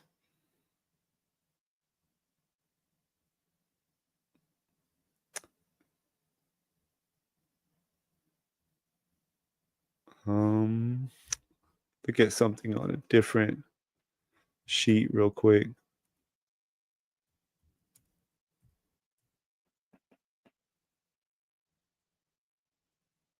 Let's see, week 15. Trying to look and see week 14, Denver, Texans, Colts. Okay. Nope, that was something else. Where's this year? Give me just a second, guys. I'm trying to look up something real quick. Okay, there we go. That's what I wanted. San Francisco. San Francisco. All right.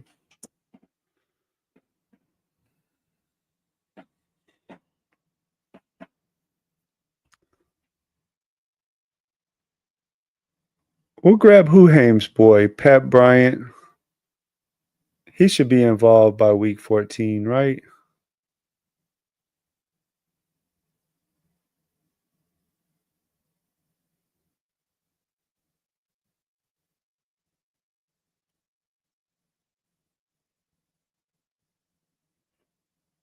Think we'll wait till the next time around to grab another receiver. Not him. Let's go with Will Shipley again. We got him in the last draft. We'll get him in this one too. Just adds a little more, potential league winning type chances if something was to happen to Barkley. I like building my teams that way. I like making sure I have, in this case, I have 3 running backs that I know they don't need anything. Mixon and Pollard are the starters on their team. They'll be involved. I kind of look at Jalen Warren as the starter, even if Caleb Johnson comes out there on the first down of the game. I'm making the bet that Jalen Warren is going to be the running back that gets the most work. So I'm kind of looking at it like I have those 3. Ray Davis is a backup, but he got involved last year as a rookie, even in games when Cook was hurt. We were just talking last draft how me and Huhames both kind of think that could be the case with Shipley this year. But then if, there's an injury to Cook or something, if there's an injury to, especially with the later round guys like Shipley and Giddens, those are some of my favorite. Jarquez Hunter, I think Jarquez Hunter has a role, maybe, even without an injury. But then if there was to be an injury, yes, Corum will be mixing in some, but it's just going to expand his role even more.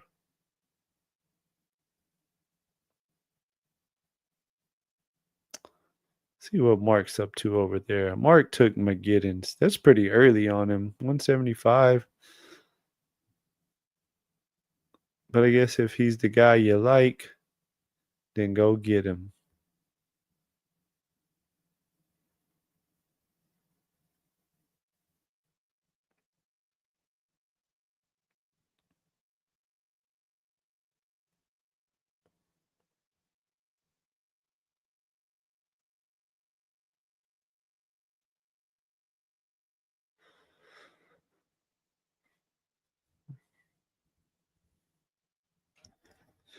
Actually plays more than Mims actually plays more than 50% of the snaps this year. He'll be 25 top 24 receiver. DDP can just look at last year. I don't know if David, I don't know. I was talking to Huames about it. I talked about that for a minute last night on it was me and Candyman and Hartman and Bendels was on there for a little bit with us. We were all on Chris's channel together. And I talked about that for a little bit, that I think that that is one of probably the biggest mistakes that we make as a best ball community is getting so, caught up sometimes on what happened last year, what worked last year, what was good last year.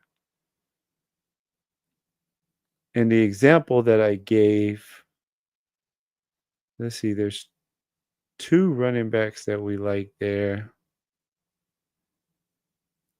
Should we triple stack up Lawrence?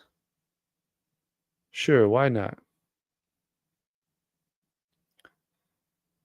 I like both those running backs. He has 5, so I'm going to take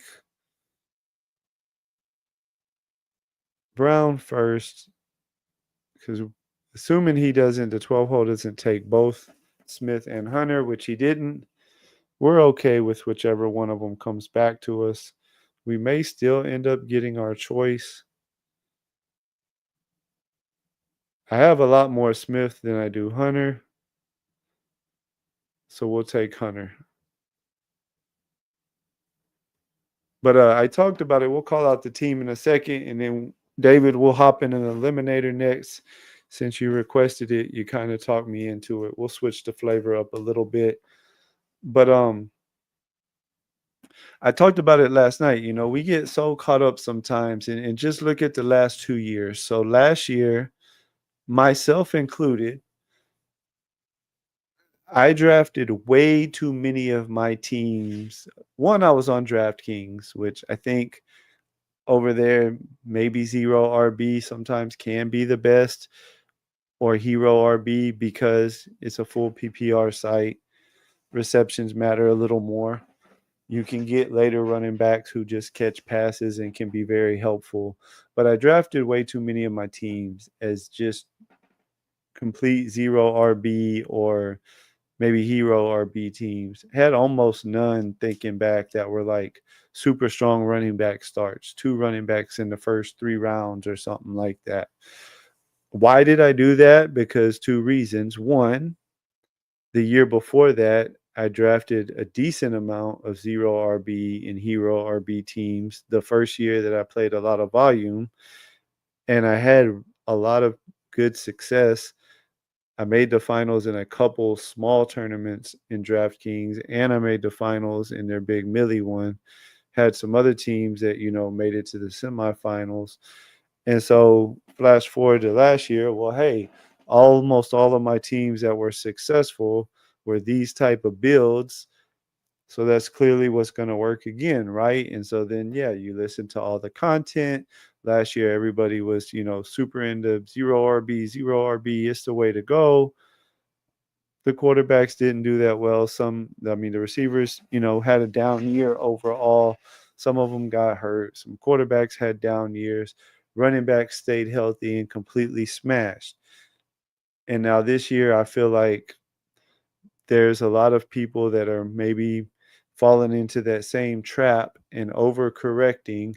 And, you see more than ever the 2 running backs in the first 2 rounds or 2 running backs in the first 3 rounds. And I'm not knocking that. I'm just saying, like, I think we got to be careful to not just go too heavy into a certain strategy, And I talked about one thing I came up with this year, and you guys know it if you watch any of my streams. Through about the first 5 rounds or so, 5, sometimes 6 rounds, but especially those first 5 rounds, I don't really think about structure at all this year. I'm just thinking about I know who I like in each round, and I'm taking the guy that I think in each draft is the best pick at that pick. And I wanted to say initially, I wanted to do it and see how my builds kind of went. And I'm actually finding that, I guess, for me and just the players that I like and the picks that I'm making, it has naturally done an amazing job of mixing things up for me. I feel like I am super balanced as far as the type of teams that I'm building. I don't draft McBride, but I have a decent percentage of Bowers. Um, I have good percentages of Lamar and decent on Allen and Daniels. I have teams where I've started literally 4 receivers first and then started hitting running back or whatever because those 4 receivers were the best picks on the board. This one I went 3 wide receivers with Lamar and then even took, Jennings in the 6. I do have teams where maybe, right in here, I took like, maybe Gibbs at 6 or 7. And when Achan was falling more right here, have like a Gibbs and Achan team, or if I start with like BTJ here or here, because I normally would take a lot of times I take Lamb fourth, but I have some Bijan JT teams. Let me see where else. McCaffrey, when McCaffrey, I can get him. McCaffrey's kind of like 9 for me. Like, let's count it out. Jamar, that would be 2, 3, 4, 5, 6, 7. So I guess 8. 8 is where I would probably draft McCaffrey because I would take Puka 7. I would take Neighbors 8. Somewhere in there. But anyways, I would be okay starting like McCaffrey here, and if Achan was there, taking him in the 16th. I've taken a little Derrick Henry this year. I'm not super overweight on Derrick Henry, but that is definitely one thing that I think as a community overall, sometimes we're obviously so quick to overreact to everything and double count stuff, good and bad. And I feel like at least the last couple of years since I've been involved heavily in best ball, I see that trend of just the market really kind of playing into what worked last year. And I'm doing everything I can to make sure I don't fall into that trap this year. I took some time talking, so we'll real quick call out Mark and Who's team. That is not Mark. Oh wait, actually, Who Hames was not in this one. That was the last one. But our boy Mark was. Then eliminators coming up. Josh Allen and Aaron Rodgers. That's how I like to play my elite QBs. Running backs, McCaffrey, Cook, RJ Harvey, Roshan, Rico Dowdle, Gittles, and Maffa. Receiver is Metcalf, Reed, Pittman, Coleman, Rashid Shaheed, Mims, Keenan Allen, Brock Bowers, and tonight's boy, the deep dive, Dalton Kincaid. 2772.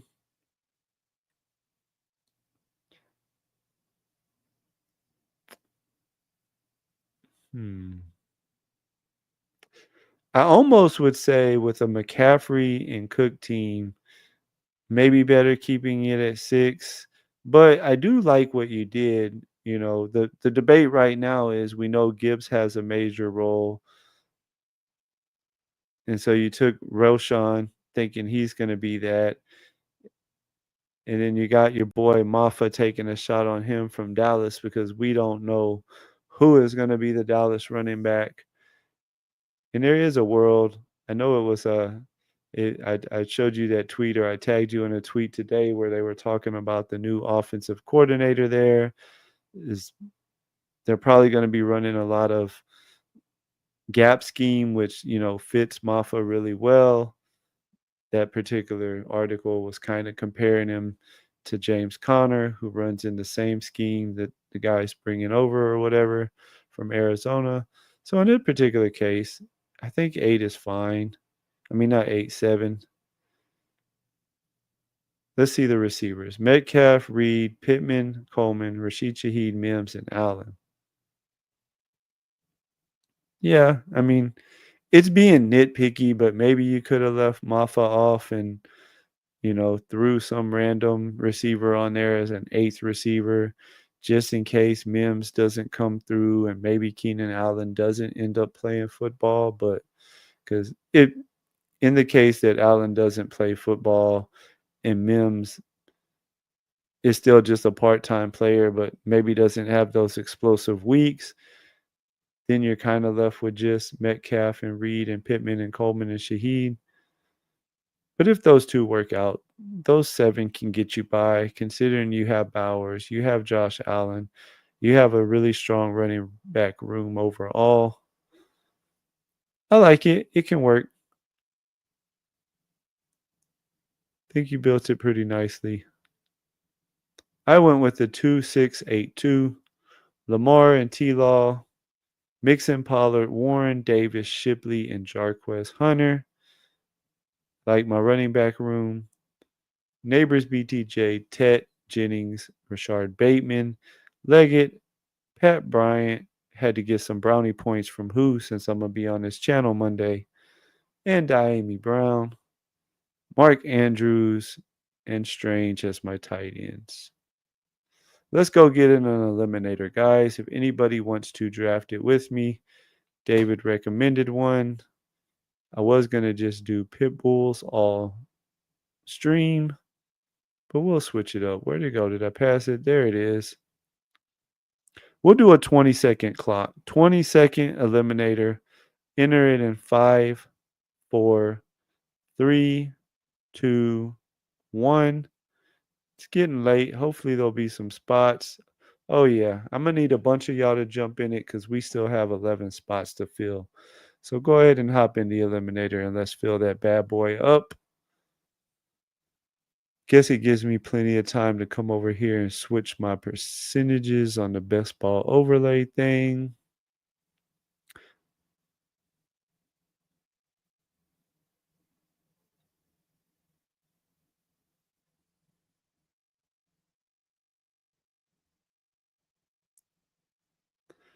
Still waiting on 8. See if we missed any of the chats. We missed a whole bunch, it looks like.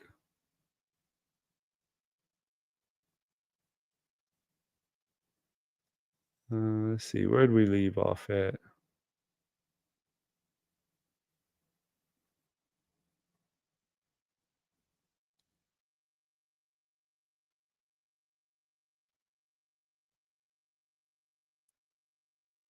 Looks like I missed a bunch of you guys.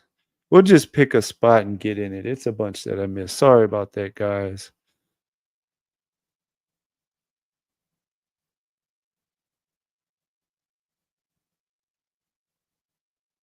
I was talking about that. Oh no, we'll just jump in right here because that is a really good point David made. We cannot trust anything Kyle Shanahan says. He told us all preseason, McCaffrey's fine. He's gonna be just fine after last year. But I also had similar Achilles problem like McCaffrey had last year, and it's very off and on. I'm not super in on McCaffrey this year. It's like I want to take just enough percent of him. Maybe 5% would be perfect in my mind. Where I took him around 9 or 10, so it wasn't like I was really reaching up for him. And if he does stay healthy all year, and he has a Christian McCaffrey type year, then all right. At least he's not totally just killing me everywhere. At least I probably got some teams benefiting from it.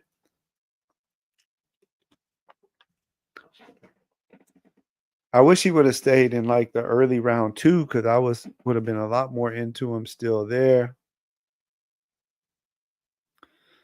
Yours is feeling fine these days. Glad to hear that. 18 months to fully heal. I had to stop running, sprinting for the most part.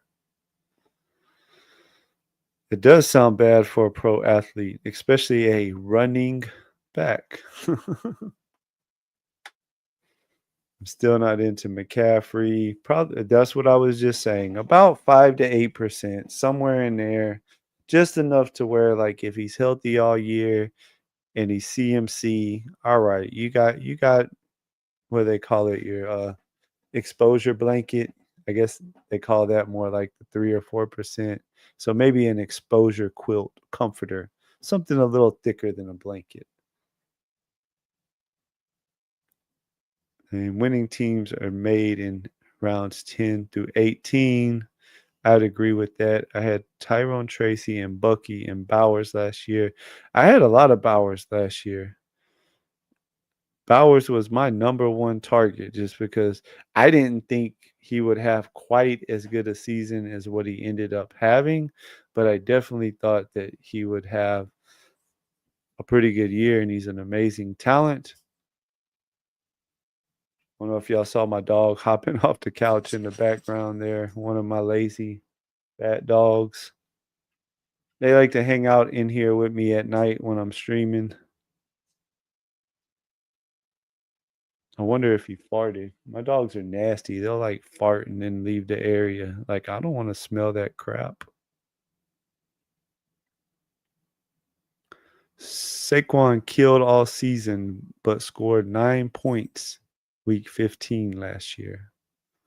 So all those teams were dead unless you had some late upside running backs. JT, did I cook or did I fall behind too much?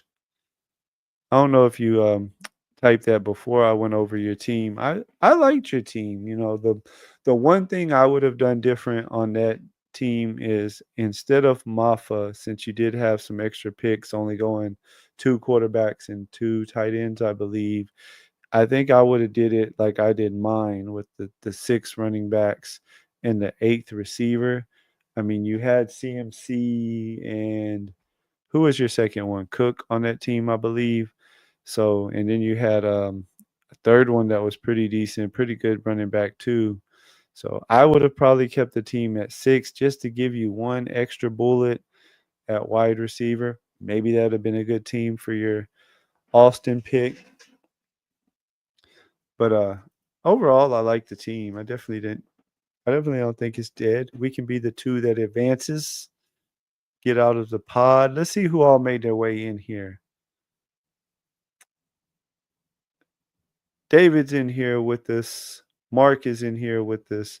Dirty P is in here with us. I don't recognize anybody else's name, but if I missed you, I just don't recognize your underdog name. Let me know. We'll be sure to call you out. Good news is, guys, this is an eliminator, so we're not just battling for two spots, and we don't have to necessarily fight each other all year. We just have to be one of the top six, and then we can all try to kick ass in head to heads after that. I need to get back in these eliminator streets because I want to have close to 100 of them by the time it's said and done. And I'm only at about 35 or so right now.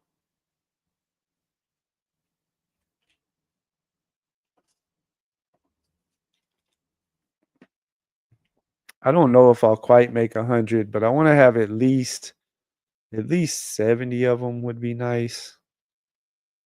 If I can get closer to 100, that would be better though. CD Lamb all the way back at the 7 spot. I would really like Puka here, but I knew he wasn't going to come.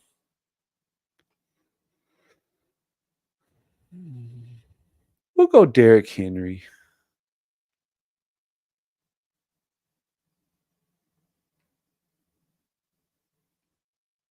Why not? I like him better over Genty, I think, in an eliminator. I don't have my other computer in here. I need to get my other laptop back in here. Whenever I was drafting a lot of eliminators a few weeks ago, the chart that Who Hames was talking about, I always like to have it pulled up right here next to me so I could easily look at the weeks 1 through 6 schedule for each team while I drafted on this computer. It's a very, very good chart that he has in his Discord. We're going to get somebody that interests us here. We're either going to get Achan or London, or we could just dominate at running back with Taylor and try to make it up later at receiver. Let's do that. Let's go JT and Henry. Super strong running back start for an eliminator. Both of them with pretty late bye weeks too. I think that's the way we wanted to play this one.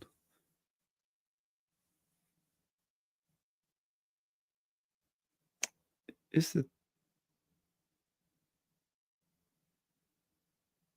third draft. I think we're going to get a little music going in the back.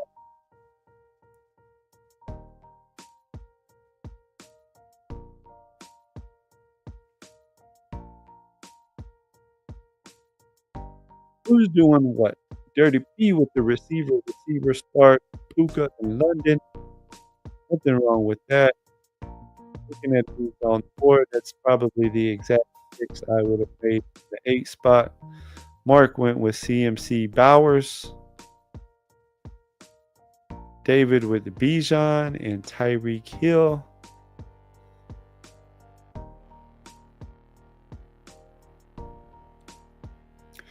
Hill is one of those guys this year that people are either super in on this guy or super out on. Huhames was talking about that. I believe it was him on his channel today about how Miami in general, might have been you, I don't know. I think it was you that was talking about Miami this year. Everybody is either really in on them bouncing back to 2 years ago, or they're just kind of out on them. I am definitely one of the people that is in on them to an extent. My favorite is Achane and Hill. I don't draft that much Waddle. Luckily, I wasn't drafting Jonnu. I just thought he was overpriced.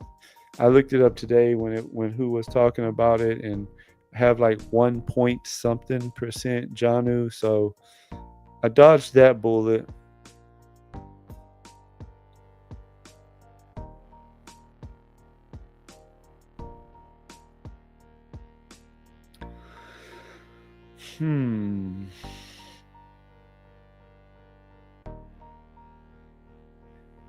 You know what? F it. We're going to take Kyron and go with a 3 running back start.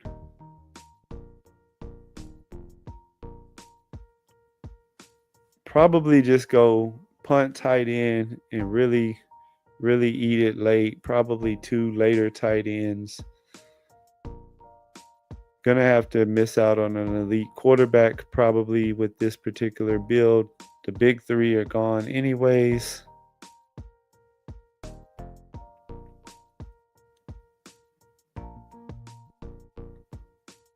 But we are definitely going to have some firepower at running back.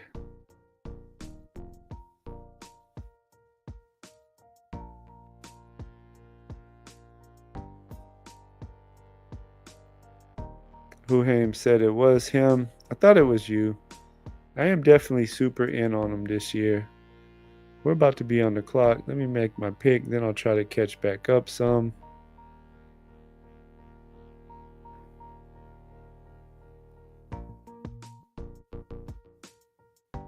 I don't like any of the receivers, so we're going to really push it and see if we can get away with it. But we have 3 running backs, and a guy that should be the number 1 target earner on his team early in the year, even though he plays the tight end role. I think Kittle can be in for a massive year this year. I had 20% Kittle in the eliminator before I drafted him just now.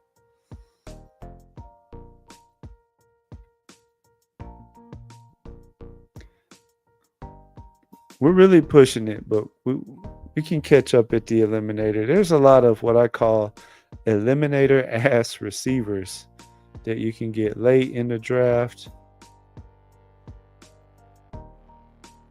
I got Tyreek in round 4 a few times earlier, and that is so OP if he actually good this year. Yeah, I mean, he doesn't make it to round 4 too often when I'm drafting because I'll take him in round 3.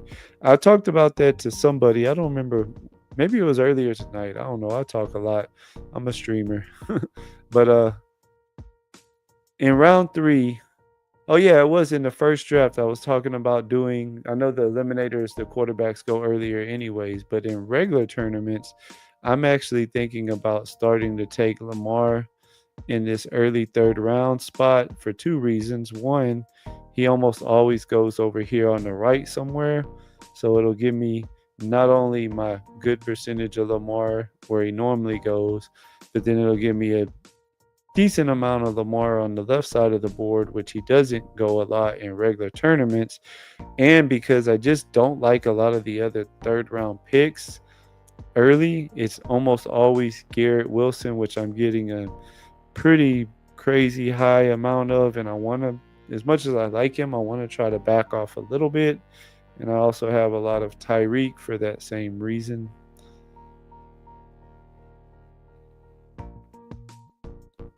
We'll start hitting receiver up now, though, even if we have to reach down the board a little bit, I think.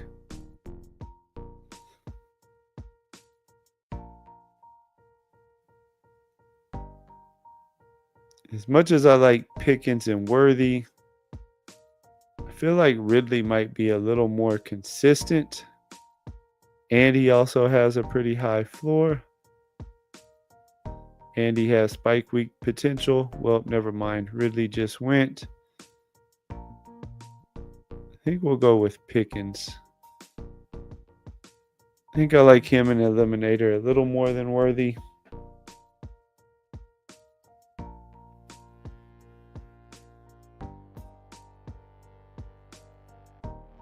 See what comes back to us. Almost guarantee you it'll be a receiver, because we have to start catching up.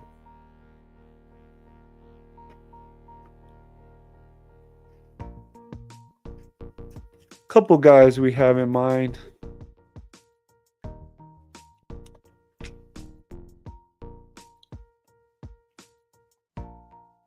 There goes Mahomes.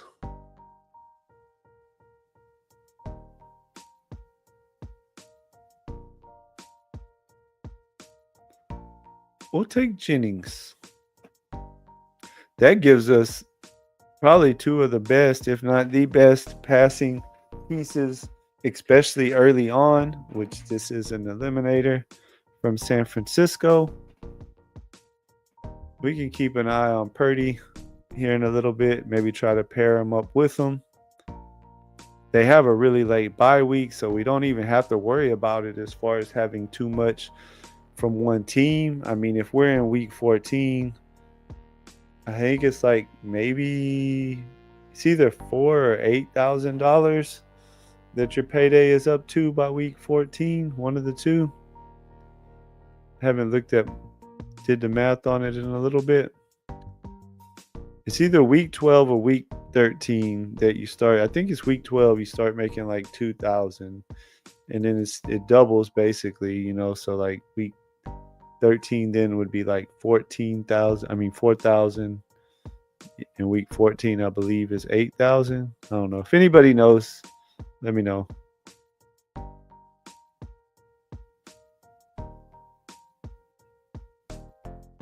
Hey, Tyreek in the flex is wonderful. D-Lo, I got a DK team with Rashid and Tyreek at 36 and 37. That's awesome. DK is definitely a crazy place. I don't know. I'm kind of glad I came over here, though, guys. One, just, with my streaming and stuff, it's fun. Starting to make some, I guess, connections and friends in the industry, and been really enjoying, chatting with people, whether it's them on my stream, me on their stream. That, along with just the contest selection, so many different contests with different structures and different sizes,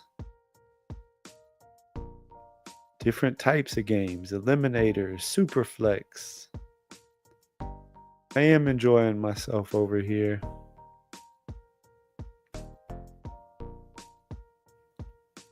I'm going to try something.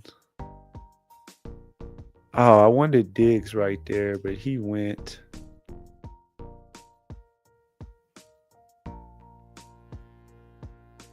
I guess we can take one early receiver. I was trying to get my receivers at least with all late bye weeks if it worked out. I was wanting to take Diggs there because he also had a week 14 bye. And I just was thinking, okay, like I started kind of late at receivers. Pickens my first, Jennings is my second. If I could have gotten it to work out to where all of my receivers had really late bye weeks, At least that would help me a little bit overcome the fact that I started so late. But we still, at the end of the day, have to take the best players available.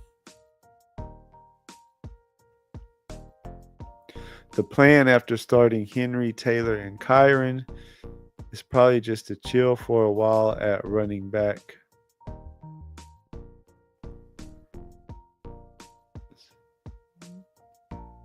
Not really a quarterback we want there. This pick is going to be a receiver of some sort again. With Kittle, we can keep it at 2 tight ends.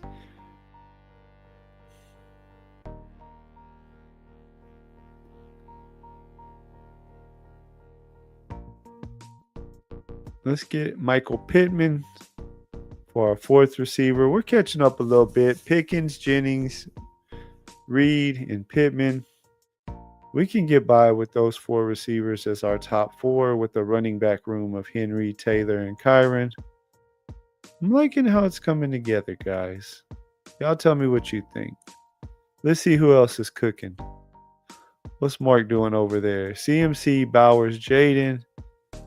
He's also pushed receiver a little bit. Metcalf and Flowers and Debo. Took Justin Fields with Jaden. Aaron Jones and McCaffrey at running back. David over there with the Bijan, then Tyreek, Rashid, Tet, and J-Mo. Judkins, Caleb Johnson, and Ramondre Stevenson. Like the way that one's looking. Dirty Peas over there next to me with Puka, London, Brees, Kamara, Ridley, Travion, Diggs, TJ Hawkinson. Like me some Hawkinson.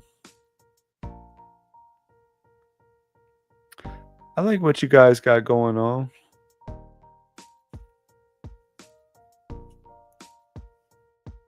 Like what you guys got going on.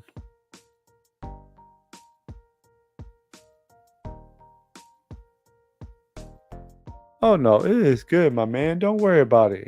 Great minds think alike. You just like a lot of the same people that I do. Take your guys. It doesn't ever offend me if you guys take players I like when you're on my streams or when you're in my stream drafting with me. It's for fun, right? If it bothered me, then I would just not stream and draft off stream. I don't know if I'll ever make money off of actually streaming. You can't even monetize until I think you're over 1,000 subs or whatever. We'll get there one day, I'm sure, but that's not the goal. That's not why I'm doing this at all. I'm doing it because I wanted to try it out, and once I tried it out, I found that it's a lot of fun and I like it a lot. We're going to reach down a little bit and grab Jaden Higgins for our 5th receiver. But that's why we're doing this. So by all means, if you like the same players that I do, take them. I'm going to tell you it's a good pick.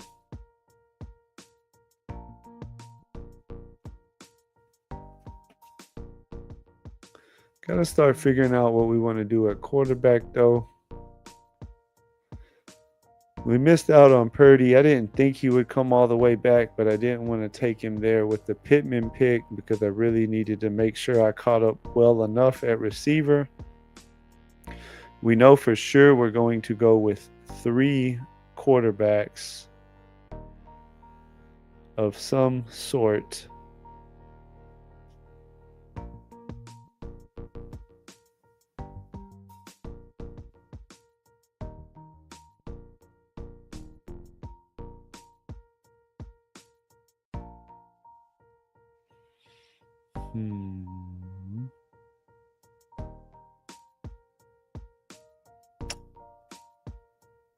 I'm going to go Mark Andrews. We started out saying we might punt tight end, but I think I just kind of changed my mind. I'm going to be, by default, weaker at quarterback with this eliminator team just because it's already to the Justin Herberts of the world and we do not have one. So we're going to try to make up by we have our 3 running backs at the top who should help carry the team. Henry, Taylor, and Kyron. See a lot of weeks where I have 2 good running back scores plus a flex. And we actually turned the receiver room, we think, into a pretty decent squad with Pickens, Jennings, Reed, Pittman, and Higgins. I mean, considering how late we started, considering we started with Pickens as the one, I think we did a pretty good job of hitting it hard after that and ending up with, guys that we feel good about. And so I didn't like a whole lot else right there on the board. And I figured, well, I already have Kittle.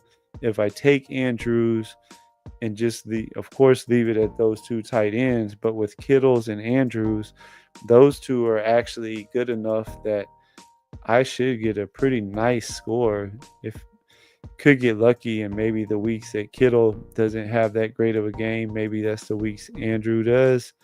But either way, between those 2, I should get a respectable tight end score most weeks. We're almost guaranteeing we take a quarterback now on the way back, whoever it is.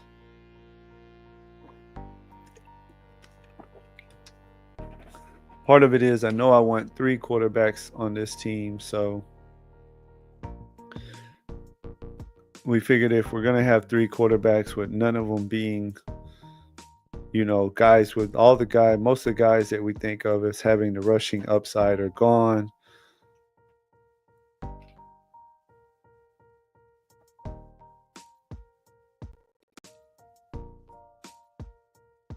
But we'll see who we can't manage to pull out here in a minute.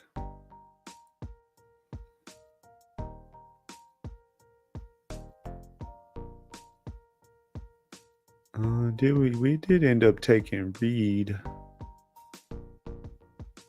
I think we'll go Jordan Love with the first one. I'm still stacking in the eliminators. I mean, I don't want to be like overstacked in the eliminators, but like, at the end of the day, the further we get into these head-to-head matchups, you're going to be playing against the other teams that are still alive in it. And I mean, just by default, at cutting in half, we talked about it, week 3, 25%. So going into week 4, what is that, like 12.5%? Going into week 5, I think we're down to like 7-something% of teams remaining. 3.5% the week after that in week 6. So you are going to have some teams that are just firing, and really hitting it. So I think having a little bit of correlation, Reed with Love, Higgins with Stroud, I think it can help us, kind of get past some tough matchups when you get matched up in head-to-head with other good teams in weeks 4, 5, 6, and you're really trying to push it further into the money.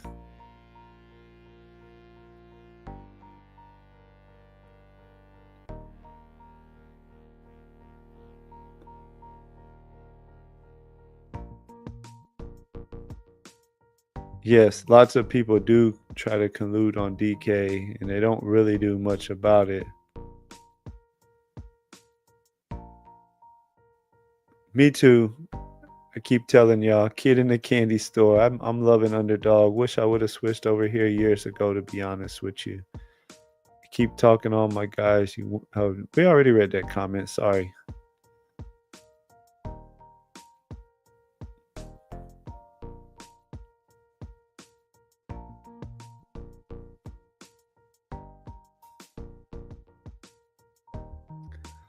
Let's see, where are we at here?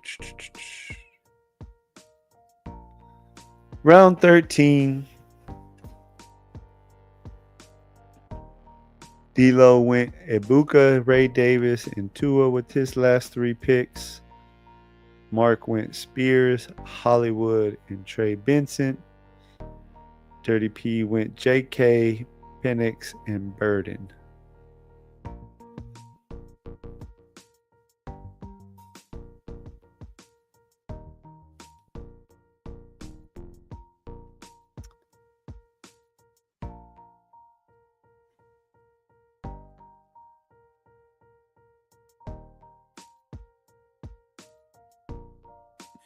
How many quarterbacks? Two, two, two. I don't know if we want to try to push it here. Let me see. Are there any receivers that we love right there? No.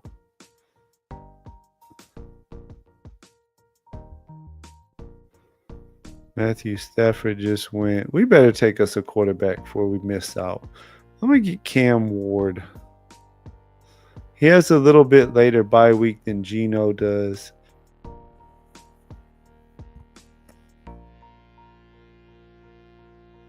And I don't know, like, so everybody assumes that Chip Kelly is going to come into the Raiders and that because, Chip Kelly played with this super, super high-paced style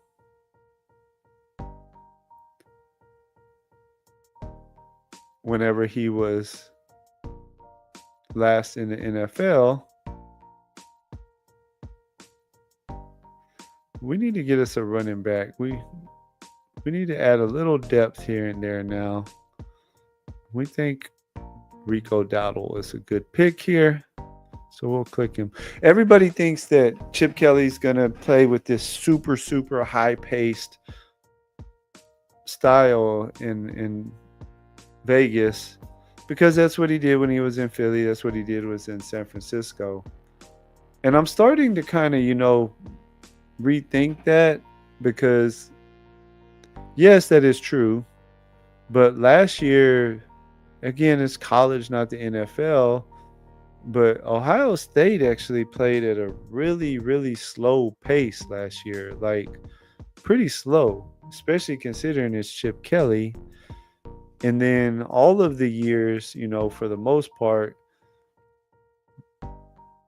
that old Carroll was in Seattle, they kind of got to where they were known as, rely on your defense, somewhat slower paced offense. Yeah, there were even the couple years when, Russ was cooking. It wasn't that they were necessarily, playing with this crazy high pace as far as pace of play. It was more so just, Russ running around after the snap, making things happen. So I don't know. I don't know if they are going to play at this super fast pace that everybody just assumes they are. At the end of the day, right, Carroll's the head coach, not Chip Kelly. And we just saw Chip Kelly play at a slower pace than what he did back in the day at Ohio State.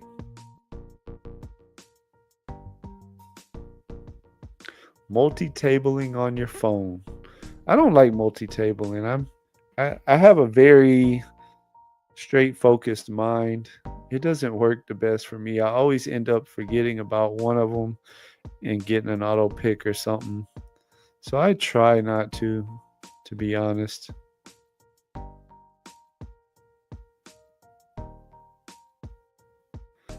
Let's see. We think we'll probably want to go Shipley here.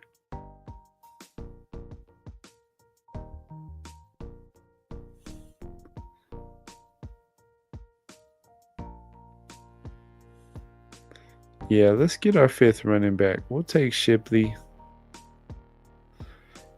Henry, JT, Kyron, Rico Dowdle, and Shipley. We're in the 15th round. Got 3 more picks left. We might just be done at running back. Kind of worked out, and none of them have overlapping buys. And we have the 3-headed snake at the top with Henry and Taylor and Kyron. If we kept it at 5, that would let us get to 8 receivers, which starting with Pickens like that would kind of make a little more sense.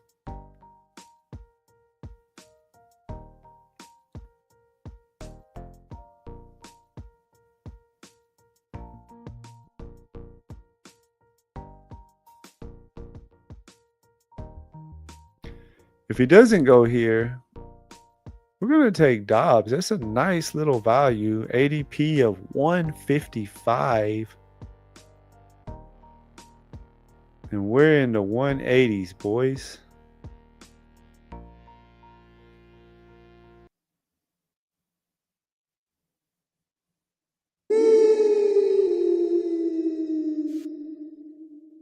Pounding at its finest.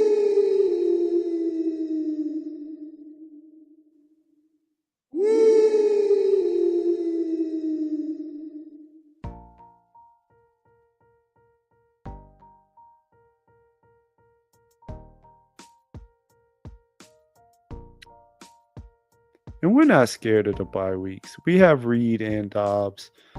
Just more firepower for Love to help put us over the top some head-to-head weeks.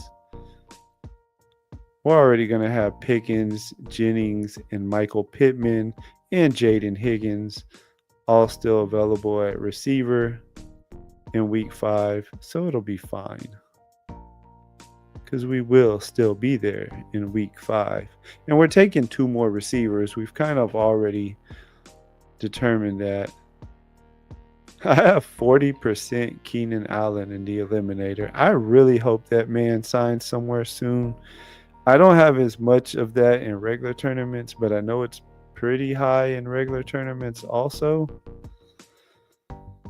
So yeah, we're gonna really need him to sign somewhere really soon to keep my bags alive. Yesterday, I was multi-tabling 2 DK millies and a BBM on my phone. You're a faster thinking, better multitasking man than me, David. That is for sure. My wife always gives me a hard time. She is the multitasking queen. She can do so many damn things at once and still be paying attention to all of them. I feel like I do a pretty good job with streaming as far as keeping up with you guys and still paying attention to my team. But in general, I'm not the best multitasker in the world. We're going to take Lockett. Tyler Lockett on a Cam Ward team in an eliminator just seems like a nice little click in the 17th round.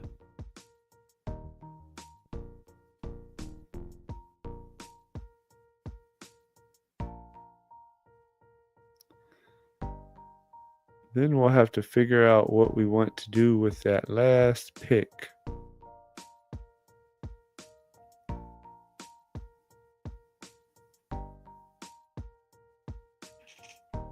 There's nobody that I love.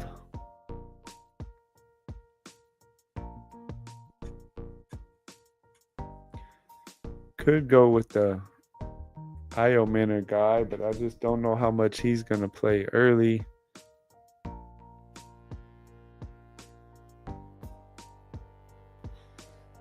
See what we can't scroll way down and find.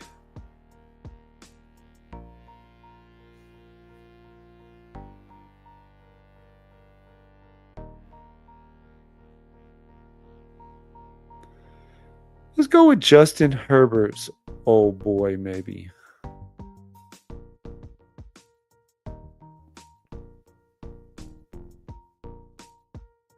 No, I think I changed my mind. Let's go Adonai Mitchell. Let's take some youth. Even though it's an eliminator and Mike Williams might do something early, at some point his back will break again. So let's go with Mitchell. 3-5-8-2 is the build. Jordan Love, CJ Stroud, Cam Ward, Derrick Henry, JT, Kyron. The running backs are leading the room. Dowdle and Shipley after that. Receiver, we tried to make it as strong as we could, considering we took Pickens as our first, followed up by Jennings, Reed, Pittman, Higgins, Dobbs, Tyler Lockett, Adonai Mitchell. Got a strong tight end room with Kittle and Andrews. I feel really good there. I think this is a team that can make some noise. We don't have any major bye week issues. I mean, my running backs are perfect. None of them have the same bye weeks. Quarterbacks are are good. Cam Ward has a 10. So even the weeks that Love and CJ will be out, I'll still have 2 options available those weeks. Wide receiver, we do have a couple of them out on week 5, but having 8, it's fine. We'll be okay. Couple out on 11, but same thing.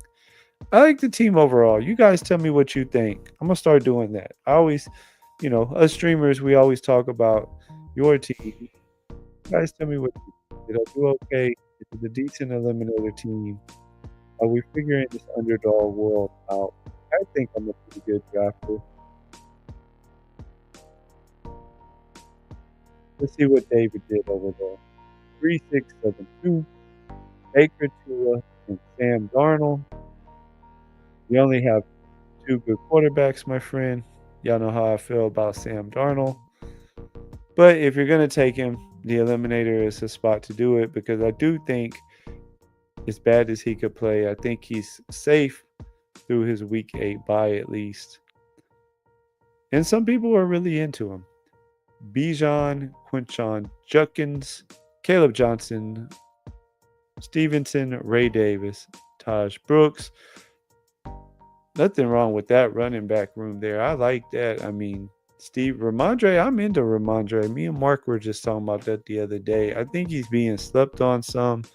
Everybody just, expects Henderson to just come in and be this great rookie, which he is. I like him as a prospect, but I think, it was Mark that was actually making the point to me the other day, which I agree with, that he's one of the few holdovers from the Belichick era, and we all know the Belichick era. It's the hard nose, do your job. That was always his motto, the Patriot way. And their coach is right from that same, era. So I definitely could see the world where, like Mark was saying, Vrabel just really likes Ramondre and his hard running style, and Henderson is more of the, change of pace guy, passing down guy. Ramondre is definitely going to be the goal line guy. And he's your 4th running back on this team. I like that a lot. Tyreek, Rashee Rice, Tet, Jamo, Ibuka, Demario Douglas, and Wilson in the receiver room. I like the receiver room. What is it, a 6-7? Yeah, that makes sense. Dallas Goedert and Chig, is not the best tight end room, but I definitely think if you're going to be weaker at a position, tight end is the position you probably is the best to do it in eliminator. Their points generally count for the least amount of points. I build a lot of eliminator teams with weaker tight end rooms like that. I just kind of waited so long to take quarterback because I was trying to catch up at receiver, that once I already had Kittle, and then Andrews was the best pick on the board to me where he was at, I just figured I would just lean into having a strong tight end room with this particular one.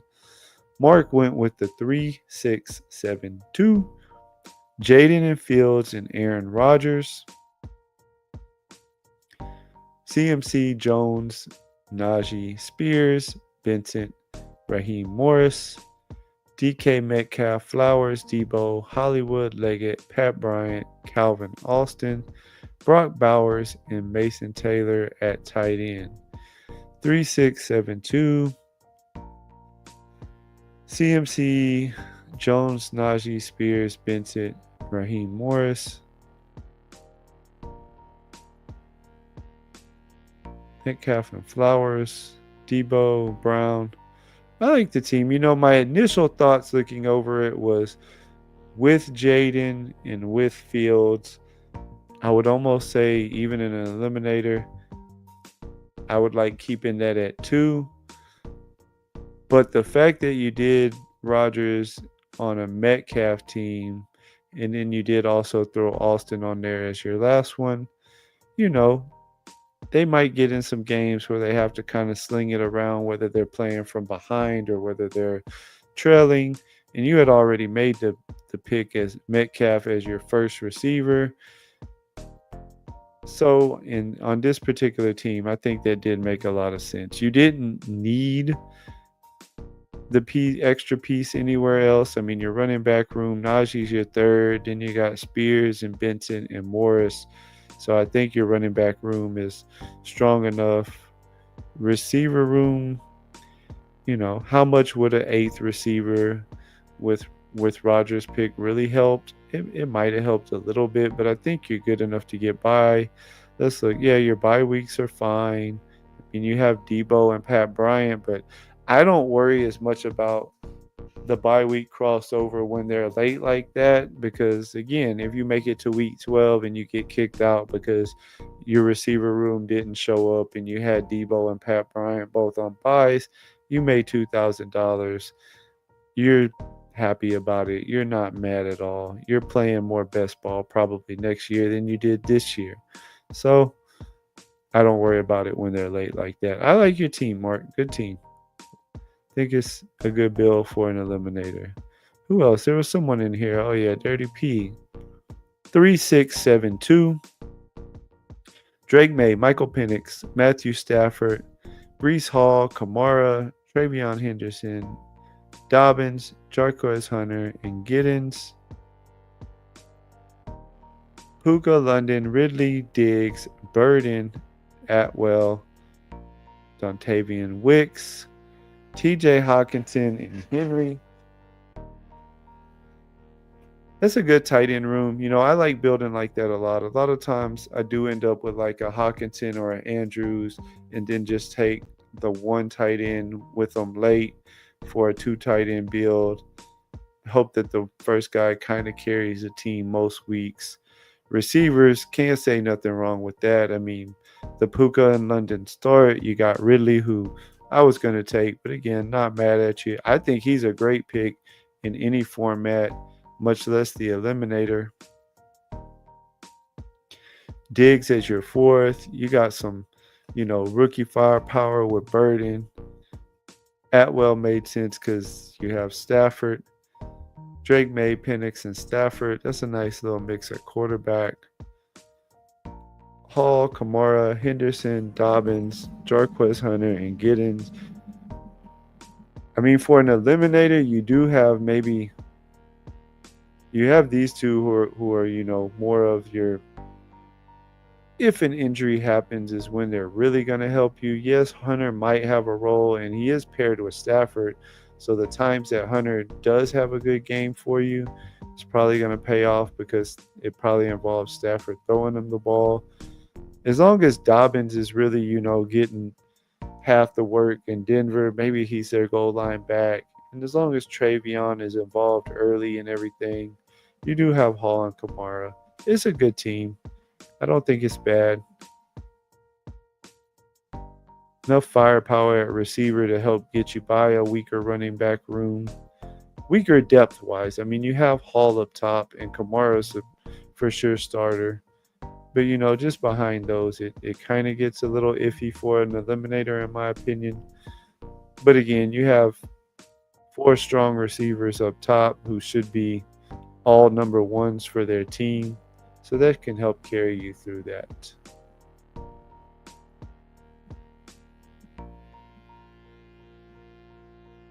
Let's see what you guys are talking about over there.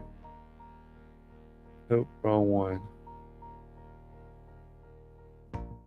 Think we might be done after this. We'll talk with you guys for a minute. It's getting a little late here.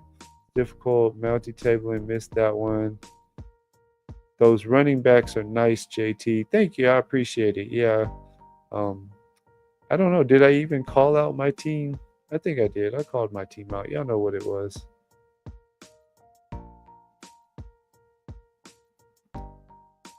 Peep my team. How'd I do for multi-tabling? I thought you did pretty good, David. I liked your team. I did not like any of you guys' team. Just thinking back off the top of my head, if I had to rate them, I don't know. It's hard. I don't like being the judge because who am I, right? But I liked David's team a lot. I like Mark's team a lot. Dirty P, I liked your team a lot. The only thing that about any of your teams that really, I guess, would be the concern is on Dirty P's team. you really need to, get lucky with some of those running backs as far as depth behind Kamara. As long as Henderson is involved early and as long as Dobbins, has a nice 50% ish role like we think he will. I'm not saying we don't think he won't. As long as that happens, then okay, you got four running backs to work with. You have some really nice upside plays on the back end with Hunter and who was it? Oh yeah, Giddens. That's right. And my man, I cannot be mad at you if you drafted a team with Mr. Giddens.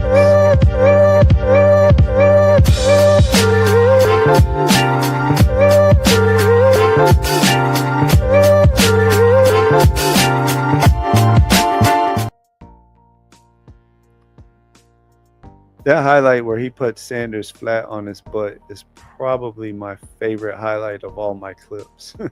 I mean, he just gives him the shake so bad he drops him. Thank you, David. I'm glad you like the team. One caveat is that your wide receiver room is slightly weak, but overall it's really good.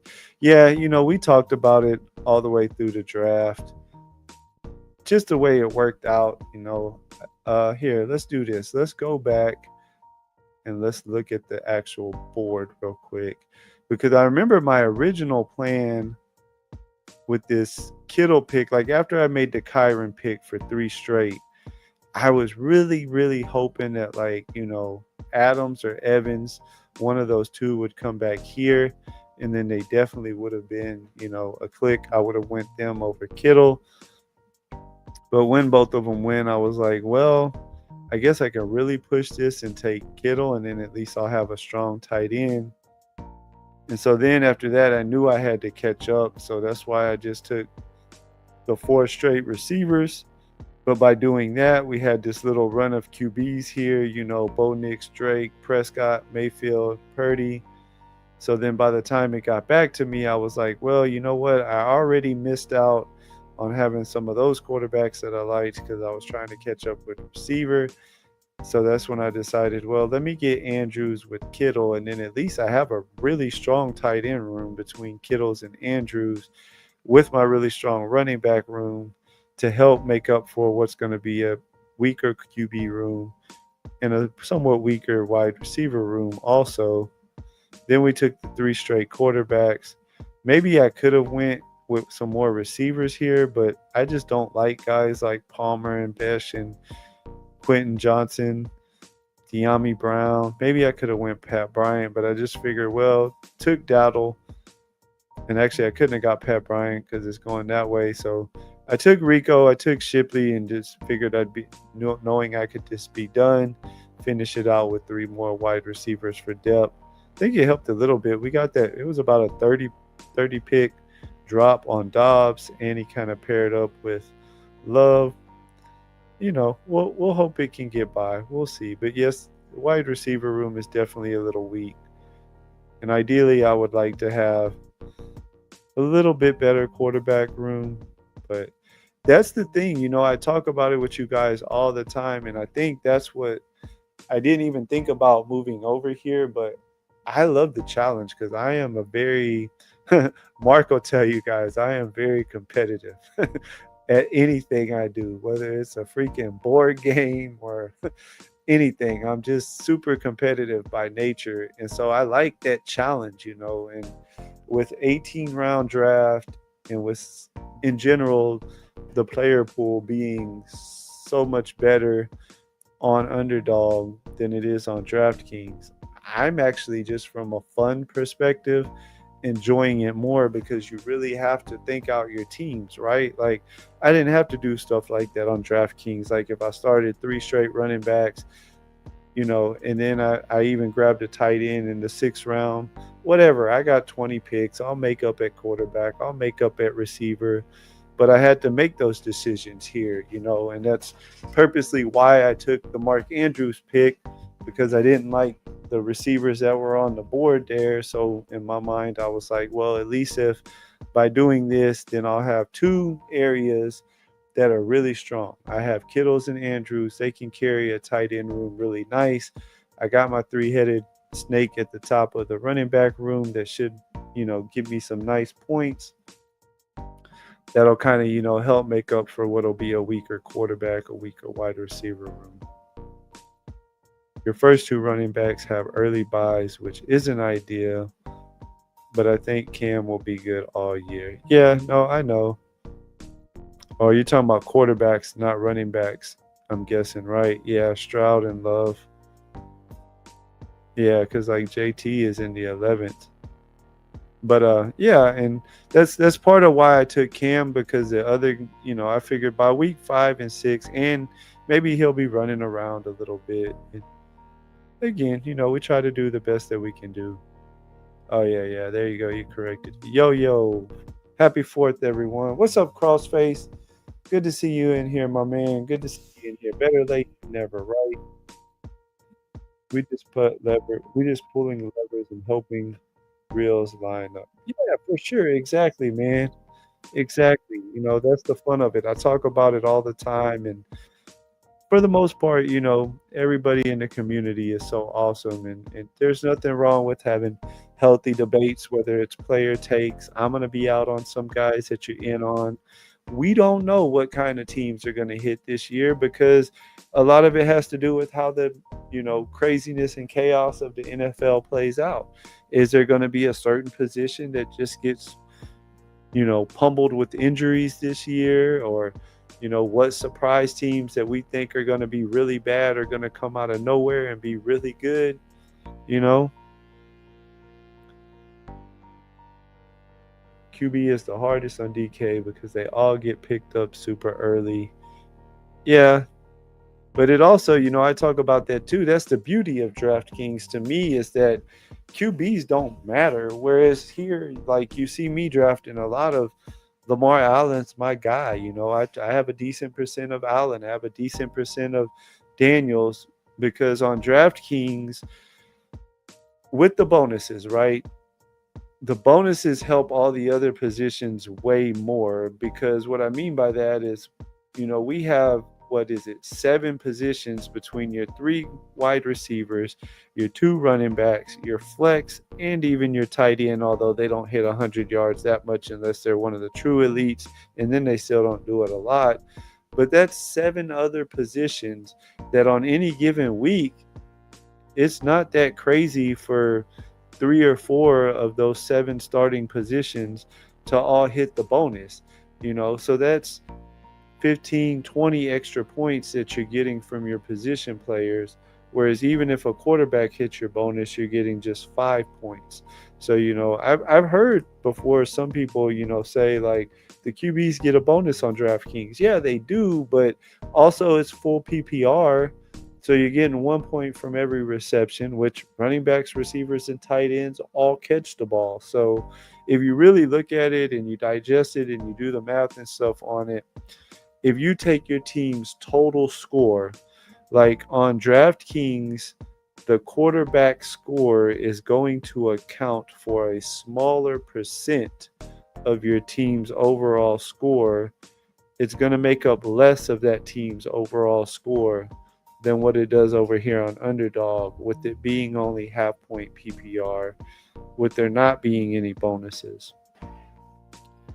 So yes, I know that quarterbacks do like to get snagged up on DraftKings, because there's just a whole bunch of unstacked QB drafters over there. But at the same time, they don't matter as much. So like over there, if you watch go back and watch some of my very early streams, because like the first week and a half or so that I was streaming this year, I was still streaming DK, or I was still playing DK, so I was streaming a bunch of the Millie Makers every night from there. And like almost every single one of my drafts were like, load up on running back and receiver early, take 3 quarterbacks late, because I can get 3 quarterbacks that I feel good enough about, who are going to, give me some points to go with these teams that have awesome running backs and awesome receivers for the most part.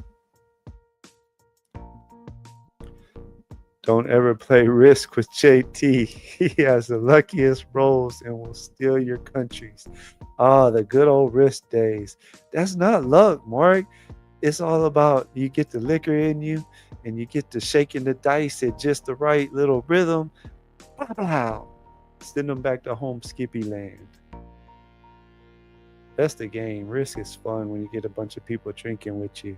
I really miss the days, Mark, but no one else will know about it. But back in the day, man, when we all worked at GGP, or GGP, the Golf Greyhound racetrack down there in Texas City, and me and you and Rick and whoever else wanted to come over that night, man, we had some fun Risk games over at the apartment, just hanging out after work, drinking, getting messed up, and playing some Risk. I drafted a few teams on DK and the Millie the past couple days. I don't like the DK app, but I'm loving the teams I've been able to construct there. Yeah, no, it's for sure. You can construct some nice teams there. The 300-yard passing bonus helps the late QB a lot, such as Stafford, even Darnold and Rodgers. I don't like those QBs at all on underdog. No, I agree with you, and that's why I was building the way I was over there, because we can just, get 3 later QBs, or I didn't always try to get all 3 of them in that range. On DraftKings, a lot of my teams probably looked like, maybe like a Trevor Lawrence, Cam Ward, and a Stafford or something like that. I still tried to team stack and stuff like that, so it depended on what receivers I had. But I definitely was not drafting that many elite quarterbacks over there. Whereas on underdog, that is part of my strategy. I do like to get elite quarterbacks, especially my boy Lamar. And players like Mims and Pierce can hit 100 yards on like 2 or 3 catches. Yes, that's a good point. So I push quarterback a lot on DK, but then sometimes I get blocked out. Yeah, which if you're drafting a bunch over there, though, then, it's not really that big of a deal. I think we're going to get out of here for tonight, though, guys. I'll close with saying, if I don't talk to you again, happy 4th of July tomorrow. We will be here tomorrow night, so if you're not doing anything, stop by. It's going to be a fun show. I got another good friend of mine, Neil's going to join the stream. He's your, talked about it, casual fantasy football guy, just plays in a couple friends and family home leagues. He loves football, though. He loves sports. It's kind of interesting. So, quick story. I used to work with this guy back in the day. We called ourselves Box Trucks Buddies. When I lived in St. Louis for a while, my wife was up there doing her residency program. And Neil kind of, he was one of the first people I met when I moved there, because I got my job there right after we moved there. And we were delivery guys in the box truck together every day at Rent-A-Center. And we always talked about one day doing like a sports podcast type thing together, because we both love sports. And he's a character. I think he'll be a lot of fun on stream tomorrow night. There's no telling what the guy is going to pop off with, talk about. But we always talked about doing like a sports podcast type thing together one day. It never came to fruition, but this is probably the close that we'll ever get. So I called him about it the other day, approached him with the idea. He was all for it. We found a night that worked out, and it's going to be a lot of fun. Yes, that is tomorrow, the 4th of July, 10 p.m. If you can't catch it live, go back and watch it. Remember, if there's a guy y'all want me to do a deep dive on, as soon as I end this video in a minute, start back in it or jump back in it, post that player in the comment section. One of my next streams coming up, I will definitely do a deep dive on that player. I'll end with saying thank you, guys. It's been fun as always. But the only thing in life that has meaning are the things you gotta work for, believe me. Take into your hands up